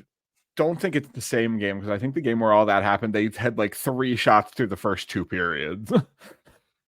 Let me check. Let me check Game 4 where it was 5-1, because that sounds more accurate. I think that might be the game where it. Are you talking about when the game may come out and get outshot 16-2 in the first period? Yeah, that's the one. It was so Game 4. I'm sorry, is when all that news came out. They lost that game to go down 3-1, and it kind of solved the series a little bit for you. It's so difficult to come back from 3-1. We had a bunch of them here. A couple teams threatened to do it. None of the teams actually pulled it off. Not that kind of comeback. No. So again, the Flyers are safe in that respect as well. Nobody pulled off a reverse sweep or anything like that. I actually think it's fascinating. This one compares to me to the Florida-Boston series a little bit because Colorado gets game one in dramatic fashion. They're down. We had just wrapped the show, I believe. Yes. And I'm sitting there talking about, I talked up Dallas in that whole thing there. And I'm like, oh, look, they're up 3-0 or no, I'm sorry. I talked down Dallas a little bit because even though I had them winning the series, I'm like, man, Colorado was really firing on all cylinders. And next thing you know, I look up and it's 3-0 Dallas. I'm like, yeah, all right. That sounds right. That tracks. And then here comes Colorado, second period, just finding way, getting it close. They get the game tied. They win it in overtime. A hell of a play by Miles Wood to win it in overtime. Like, great play. And I really think that there's a chance that game could have destroyed Dallas's chances. Obviously, it didn't. They followed all of that up looking completely every bit like the team I expected them to be for the next 5 games. They regained every ounce of composure they had and looked like the best team in the West for the rest of the series. I obviously am still really high on Dallas as this thing moves forward, just because we'll get into our predictions soon. Oh, I know. So but I'm giving you the reasons based on what I saw in this series.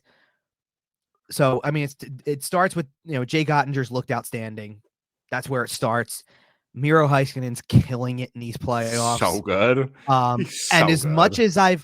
Much as I've been over the core and the transition between your Jamie Benn, Tyler Seguin, Joe Pavelski group and what they have that's on the younger end, I've really got to express how much I love watching Wyatt Johnston play. This kid is incredible at both ends of I'm going to tell you right now, he just turned 21. He's only scratching the surface, and I'm willing to go. So here's how far I'm willing to go with this.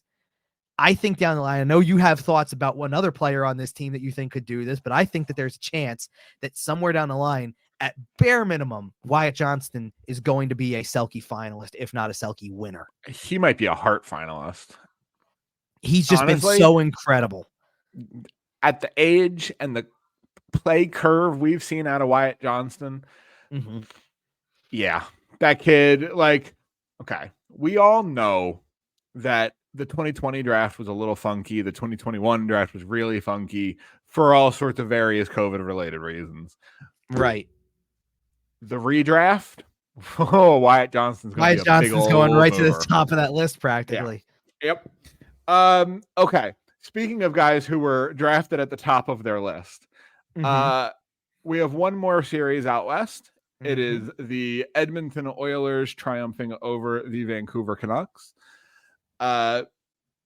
This was a really fun series. A lot of these games were the Canucks peppering Edmonton peppering Artur Silovs. Artur Silov saying no, and Vancouver scoring just enough goals to win a couple games. Yeah, and I think that eventually caught up to Vancouver not getting enough shot volume. This run with your third golie, impressive out of the Vancouver. I do think it's impressive.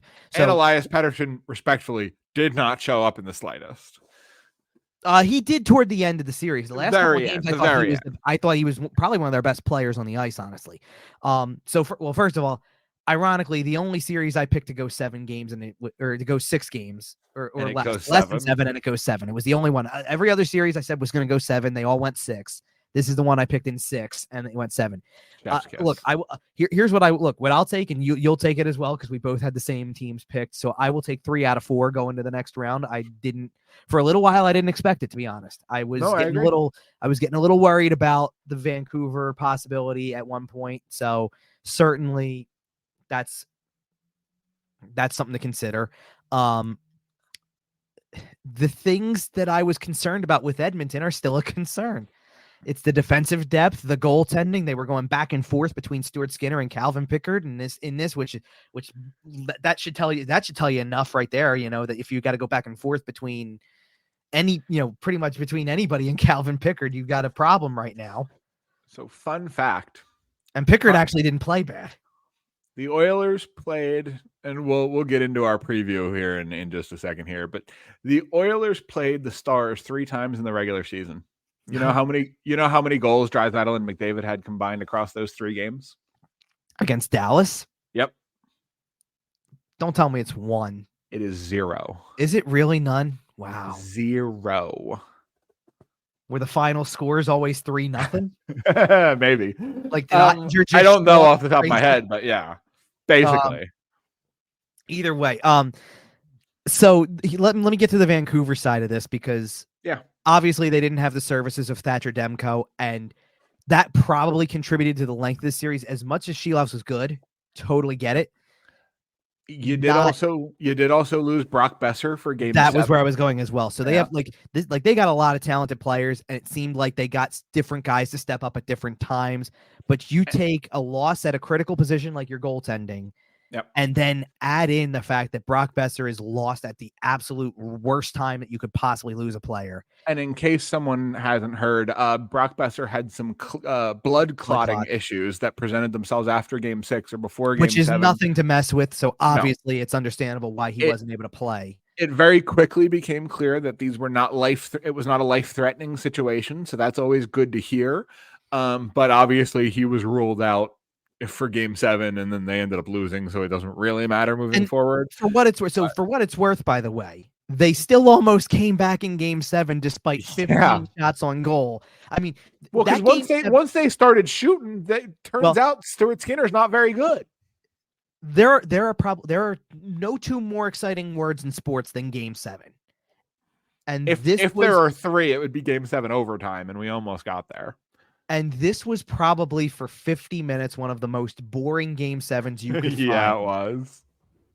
And then they almost found a way back. I do give Elias Pettersson a lot of marks for how he played in games 6 and 7 in particular. He did look like one of the best players on the team. Obviously, JT Miller had a really strong series and strong playoff. I thought that one of the players who was really showing a good amount of buzz and energy was Connor Garland. He played a really good. He played a fantastic playoff. He had a really good season in general, so I got to give him credit for that.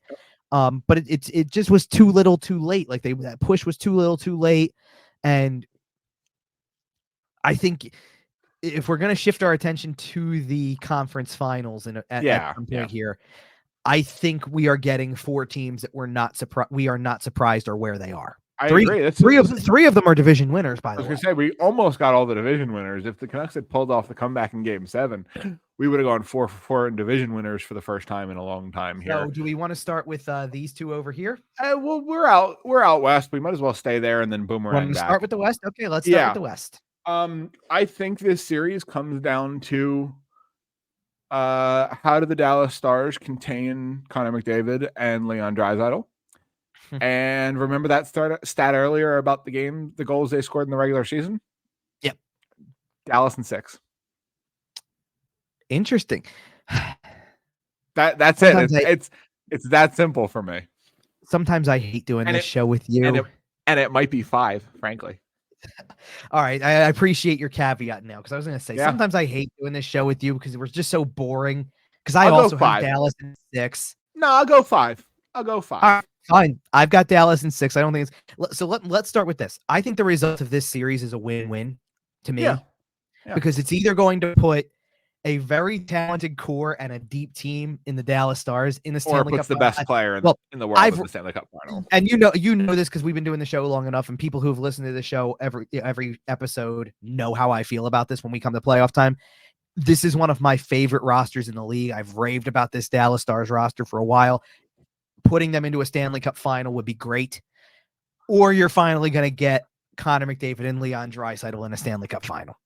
And ESPN has the Stanley Cup final this year. Like, that's just good for the game, to be honest. You hope so. I know that there's been a lot of ESPN's coverage. Well, I assume once you go to the Stanley Cup final, a lot of your games are going to be on ABC.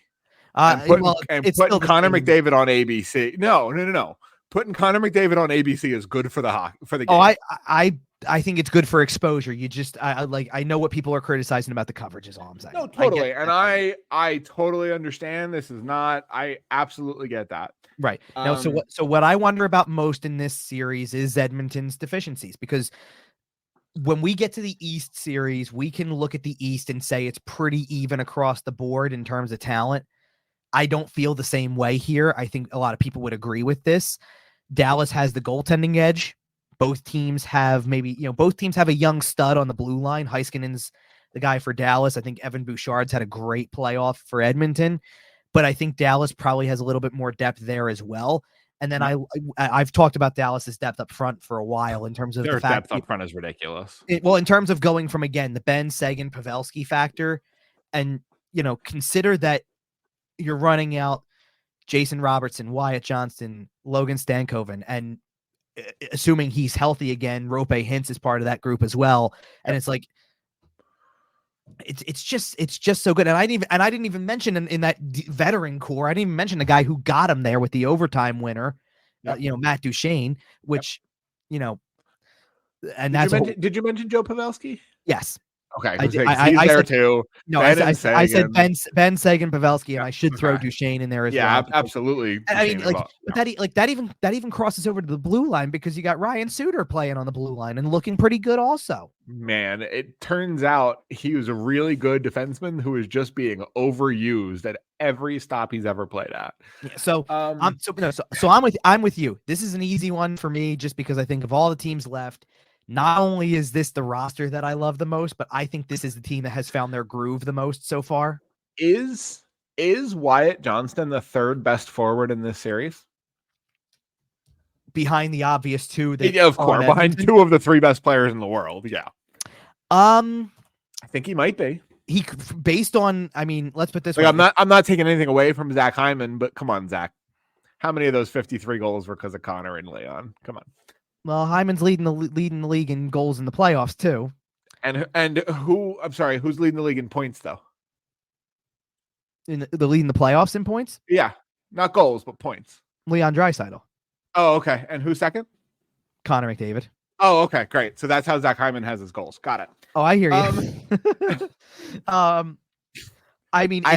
It's the conversation that you're trying to have, by the way, it's always been like Johnston keeps rising up the ranks. I will definitely give you that. It's really close for me with him and Robertson because I really have loved Robertson, but then Dallas has the third, fourth, and you can argue maybe fifth and sixth best forwards in the series before you get to another Edmonton forward. I think by that point I'm putting Hyman in the ranks somewhere. Okay. No, it's not crazy, but you got Johnston there, you got Robertson there. And then on any given night, you got a Rope Hintz, you got a Tyler Seguin, you got any of these other guys. Sure. I think this is going to be a really good series. I do too. Absolutely. I think Edmonton has a chance to steal more than one game. Well, that's why I went 6. Exactly. I think you need Connor McDavid to go crazy, and it needs to also be a night that Stuart Skinner doesn't go crazy. I like how you put that. And if those things happen, you can win 2 games. I don't think that's going to happen 4 times in 6 games or 7 games against this Dallas team. I'm going to tell you right now, based on what you just said, if you're having the same discussion that you just had against Vancouver, where it's who's in goal for the Edmonton Oilers at any point during this series, it's over. Correct. Like, it better be Stuart Skinner is that good, or it's not going to happen. Or he's hurt and you have to go to the other guy. Right. That is the only conversation you're allowed to have. Because, and this is the hard part, right? Because, okay, I as much as I love Jason Robertson, Wyatt Johnston's been the best forward on Dallas in the playoffs. Mm-hmm. And he might come in third in the Conn Smythe if you had to pick a Dallas star, because I think that Heiskanen and Ottinger are both higher in the ranks. And Ottinger to me is the biggest difference maker between the two teams. Like I said, you can pull, if you're looking at Heiskanen, you can say Bouchard is maybe in the same class in some way. I think Heiskanen is better, but you get the point. And certainly, I don't think again, as much as I love Johnston and Robertson and all that stuff like that, you cannot put them in the stratosphere that Draisaitl and McDavid are in. You can't. No. So Edmonton's got the forwards, at least the top 2. And I don't want to call it a push, but I don't think it's as extreme of a gap between top defensemen as it could be.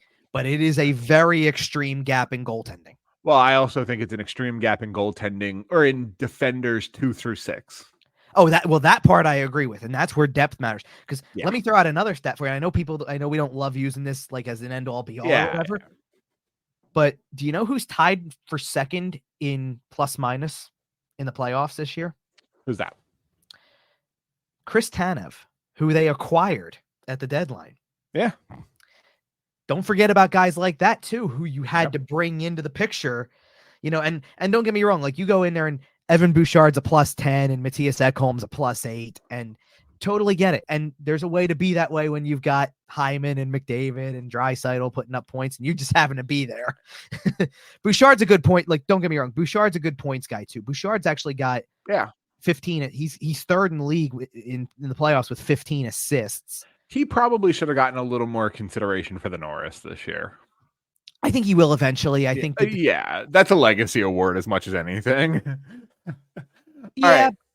Well, as much as it's legacy, the guy who's going to win it is probably, is not going to have as much experience as other guys either. That is true. It's going to be a guy that they just beat. Unless they just give it to Erik Karlsson again, because why not?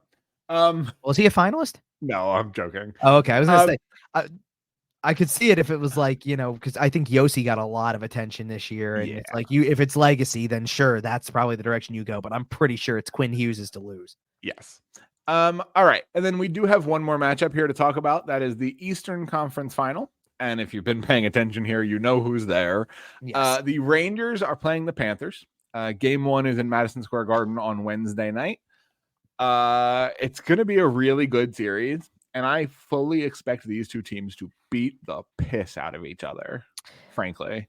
Sure. I said that Florida's probably out for revenge this postseason, and I believe that it's kind of interesting. They haven't run into a ton of adversity. Like last season, they put so much into that first round series against Boston.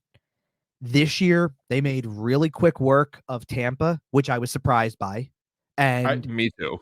And as long as the Boston series did go this year to go 6 games still, they were the better team and played like it. So I don't really feel like there was a lot of adversity here.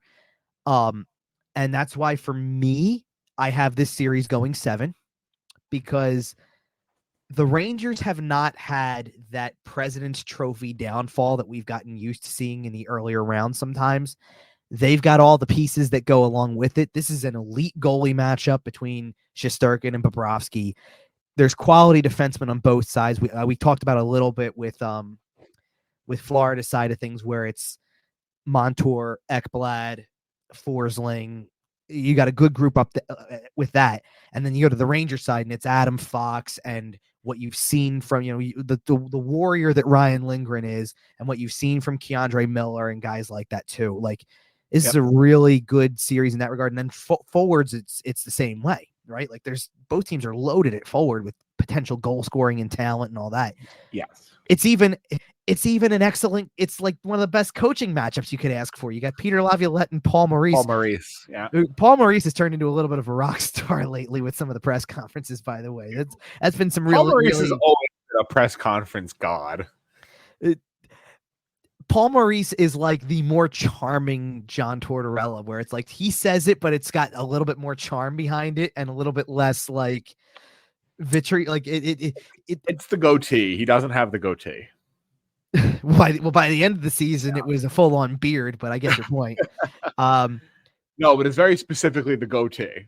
People respond strongly. I think it's the fact that you look at Paul Maurice and in between the glasses and all that type of stuff, it's like you can just like, it's one of these guys, like you're sitting there and he has this look like I'm smarter than you and you all know it. Well, and he's been a head coach since he was like 28. So he's been around forever. He's been a head coach since the Hartford Whalers existed. Hello? Yeah, for real. This is going to be a heavyweight fight to me. And I'll say what I always say. If it's a 7-game series to me, I'm not going to be surprised if either team wins.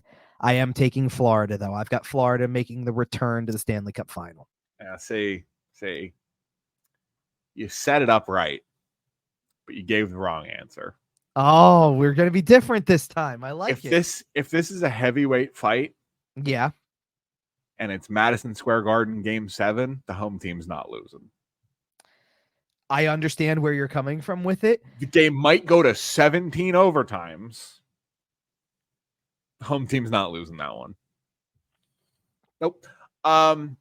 I think the Rangers are a better team. Okay. I think man. Okay, so I think the Rangers are a better hockey team. Yes. The Florida Panthers might be a better playoff hockey team. Interesting. And I think that is where the rub in this series lies. I think if they played 15 to 20 regular season games, the New York Rangers would win 12 of them. But in a 7-game playoff series where especially the Eastern Conference Finals, where you're committing homicide to get calls here at this point, I think there is a chance that the Panthers grind it out, and I have a similar feelings to you, where if it goes Game 7, anything can kind of happen. But I do think the Rangers are going to win it. I'm going to say 7.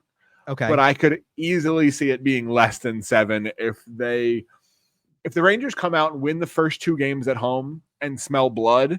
Series might not go past 5. Fair. I don't see it. The part of the reason I don't see it that way is because Florida has laughed in the face of like the home ice thing always. I agree. They don't seem to care. Think about what just happened too. It's Game 6. The Bruins are out trying to find a way to get that thing to 7. It's TD Garden in the playoffs, and oh yeah, I don't feel confident about this. Matthew Tkachuk's going to shove it right in my face. I certainly know that, but at this point, you got to pick a team, and I keep thinking in my head that the Rangers are phonies, and they keep not being phonies, man. Like. Yeah. I will admit, so I will agree with you on that part, because what I will say is that I didn't have the Rangers getting here, and it was really hard. It's why I went 7 to begin with, is because it was really hard for me to pick against them, because they do feel like they've got it all figured out. They look like the Eastern Conference version of Dallas. A little bit, yeah. I get it. Like, I totally get it. So I want to mention 2 quick things before we get to wrap that kind of tie into this. So first, this is a super quick footnote, but I love stuff like this, and I do this every year. Somebody's decent length playoff drought or cup drought is coming to this year. Yeah, the 4 teams you have left are the most recent cup was Dallas in 99. 99. So you do not even have a Stanley Cup winner. You didn't even have a Stanley Cup in the 2000s yet in this current century. A repeat champion currently still remaining, right? Correct. And on that note, since we're doing weird history notes, if the New York Rangers win the Stanley Cup, Peter Laviolette will become only the 4th coach ever to win cups with multiple franchises. Interesting. Okay. 30th anniversary, by the way. You won't know who the other 2 are, but can you give me the one? He actually won with 3 different franchises. Head coaches that won with multiple franchises. Yep. One's obvious. I'm going to turn and look at his name on the wall over here, because I got a puck signed by him over here. It's Scotty Bowman. And he is the only one you're going to know. The others were in the 30s and 40s. So it's probably like, what is it? Don't worry about it. Are we going back as far as like Dick Irvin? And I believe Dick Irvin is one of them. Yes. You're shocked that I just pulled that out. Absolutely, I am. Yep. That's a good one. I don't remember the other one. You were surprised I even got that. You caught me for a second. Yeah, I was like, wait a minute.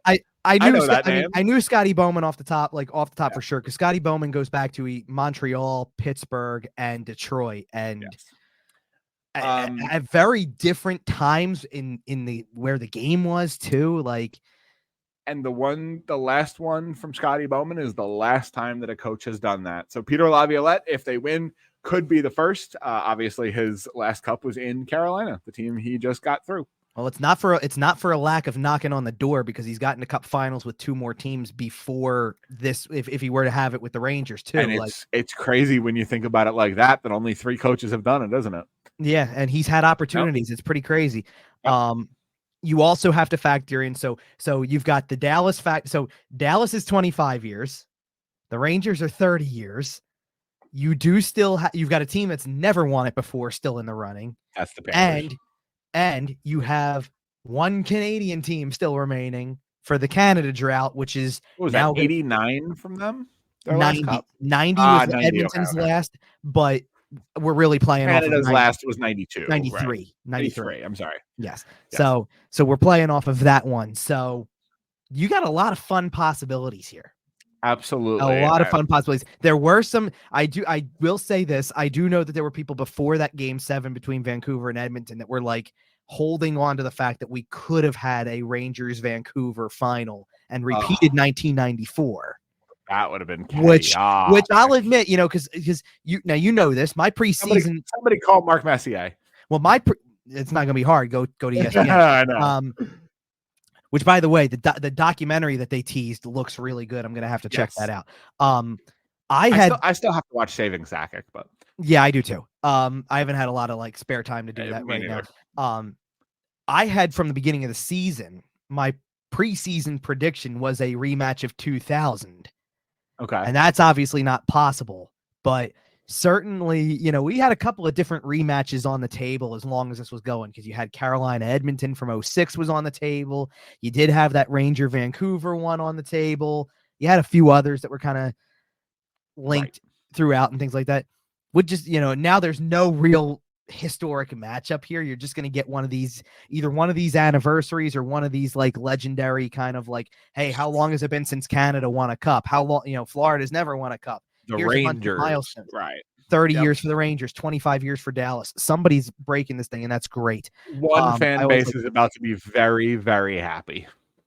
So really quick, the other thing I wanted to bring up, because it kind of is a broad spectrum kind of topic, was the goalie interference stuff.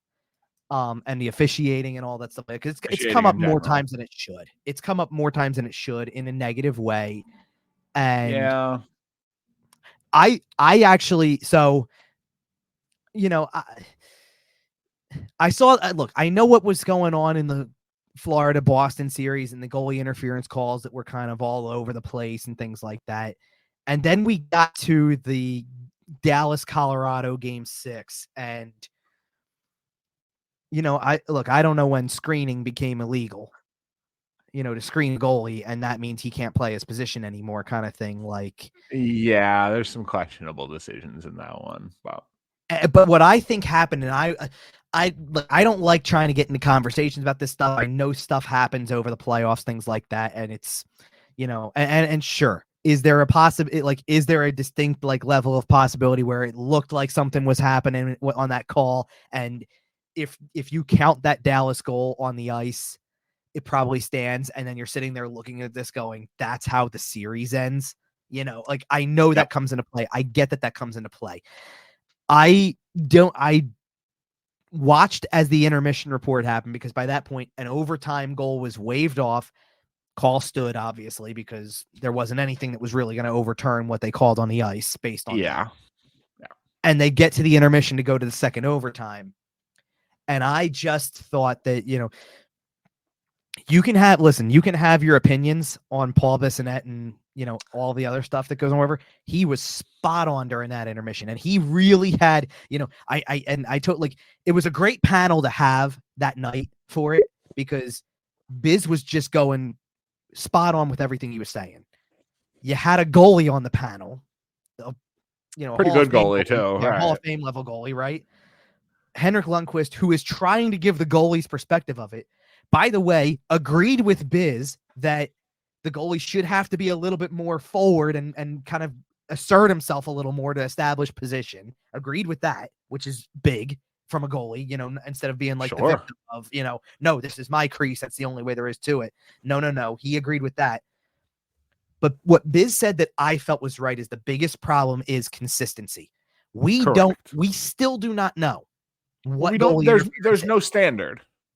There's no standard. And honestly, it goes beyond goalie interference, because we don't know what goalie interference is. We don't know what a ton of other penalties really are, or what should be called or what's not, and all that type of stuff. And it just becomes a big blemish on the game that you keep having to have this conversation, that we keep thinking about.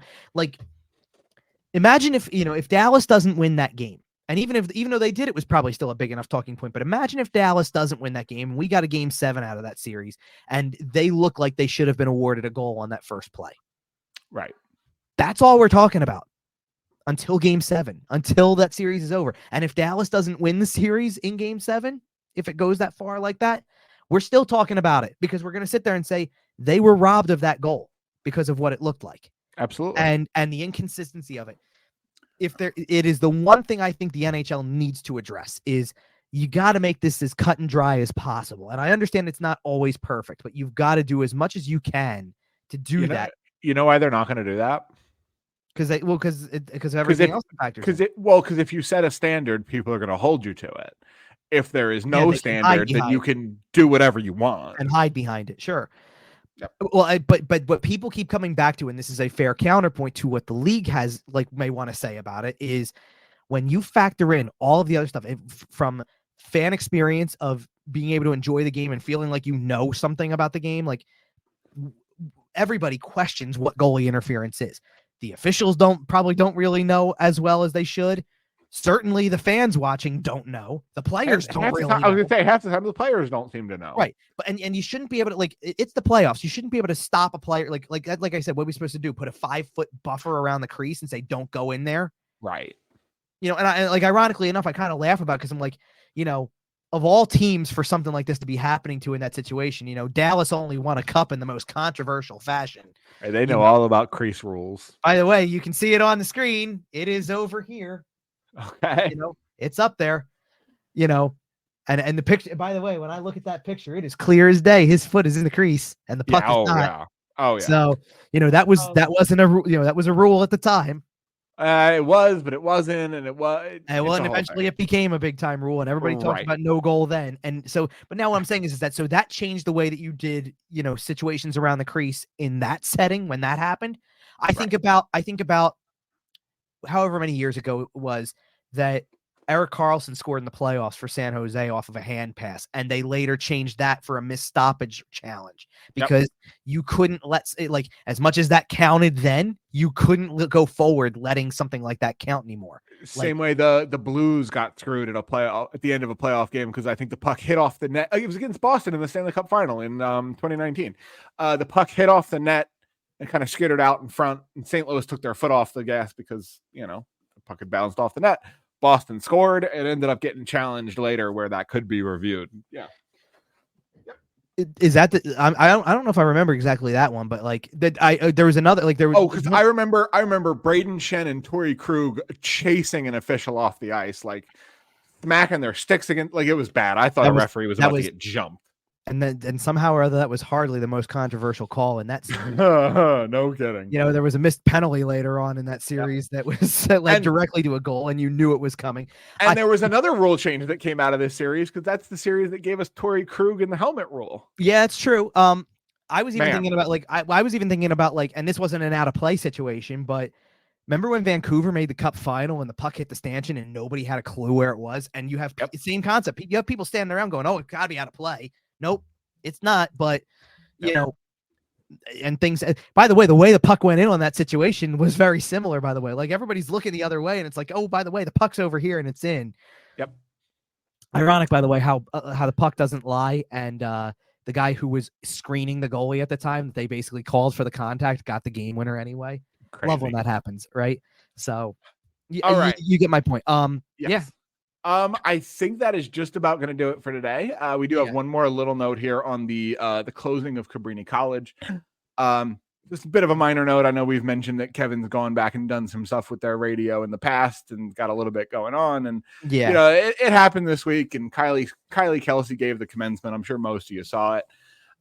It's been posted pretty much everywhere. I mean, the amount of news outlets that have picked up on. I mean, People Magazine picked up on it. I saw it. Things like wild. The Kelsey effect is real. But by the way, I didn't find this out until today, and it's been a couple days since everything, the commencements. She was not at the Legacy event, by the way. Later, she did the commencement in the morning, and I think, stepped away after that and things like that. They let's be real, they got 3 kids too. So she's a busy mom. She's got things to do. Beyond being a mom too, she's just a rock star in general with all this other stuff or whatever. But absolutely a ton of different things that she's involved with, let alone what he's involved with. By the way, I share something in common with Jason Kelsey now officially. We both work for a platform that has the same call letters. Oh, there you go. He's joining Monday Night Football, right? So yeah, exactly. But it's one degree of separation. But so to go back to Sunday though, bittersweet day to kind of be there and whatever. So it was funny because I tweeted during the course of the morning as all the Michkov stuff was swirling around. I'm like, this is either going to be the best day to be off of social media or the worst. It's going to be one or the other. And It ended up working out because nothing else came out. Like nothing else came out. Like, well, and that was the whole point, right? Like it's either gonna be the worst day because something's gonna happen and I'm gonna be out and about and not seeing it, or it's gonna be the best because other people are gonna possibly take this here reading all the garbage, and I don't need to read about all that, right? Like it's let it play out. But it was definitely bittersweet day to be there and like kind of know everything is finished and things closing like up. Yeah. It's closed. Like it's not over by any stretch. There's let's just say I didn't even realize this. They brought up that over the course of and it's just like, let's be real. It was a small college. They didn't have like the enrollment numbers that a Temple would have or something like that. Sure. Ever. So they still said over the course of the 67 years of graduates and all that, so they had 17,000 alums from the school, and you don't like it puts it in perspective when you're one of them. You know what I mean? Of course. It's when you're one of a number like 17,000 at a place like that, and that's what's going to carry on wherever it goes and things like that. And so shout out to Cabrini alums. So naturally, I'll move the microphone out of the way a little bit just to show. Shout out to Cabrini alums. Start getting used to telling people that your school used to exist, and start getting used to explaining that whole thing when people ask you where you went to school. So. I mean, it just is what it is. I believe it or not, the sad part about it is that more people, obviously, and you brought it up, obviously, because let's face it, she's probably one of the most famous alums out there from it. More people actually knew about it because of Kylie and the idea that. Well, and her story is fascinating enough as it is because like she had gone to a community college before going to Cabrini, and she was technically a freshman when I was a senior, even though we're only like a year apart in age or something like that. But it was just it's a trip every time you see her at like the freaking Super Bowl or something like that. You know what I mean? Like that, like. You only married a future Hall of Famer in the NFL, and your brother-in-law is not bad, and your brother-in-law is not bad either.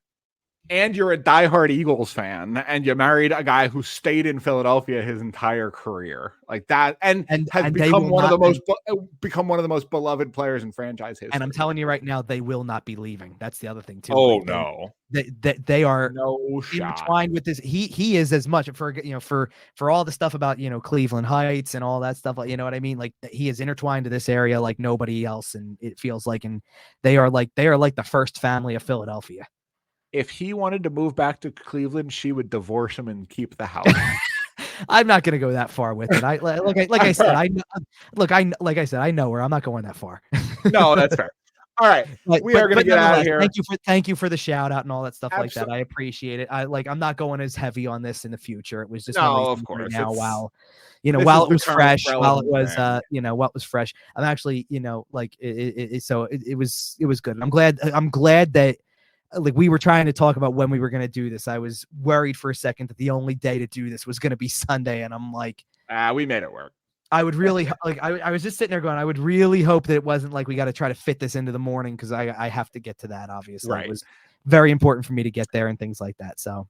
Well, we're glad you got that taken care of. And all right, we will be back in 2 weeks to discuss the conference finals as well as the Stanley Cup final. There may be some other things in between. There may be some other news too. We'll see. There may be some Russian kid. There may be some trades. You never know. There was Ryan McDonough's back in Tampa. That doesn't affect anything. Yeah, that came from out of nowhere, really, right? No, for a couple of draft picks. Very strange move. We will be here to talk about the Stanley Cup final, any other moves that happen. We're starting to gear towards the draft a little bit. In the meantime, follow us on social media at YWT Podcast. Follow the podcast anywhere you find your podcast, including sportstalkphilly.com. Find Kevin at Kevin_Durso. And I think that'll do it for us today. So until next time, we'll see you. Philly's the best team in baseball.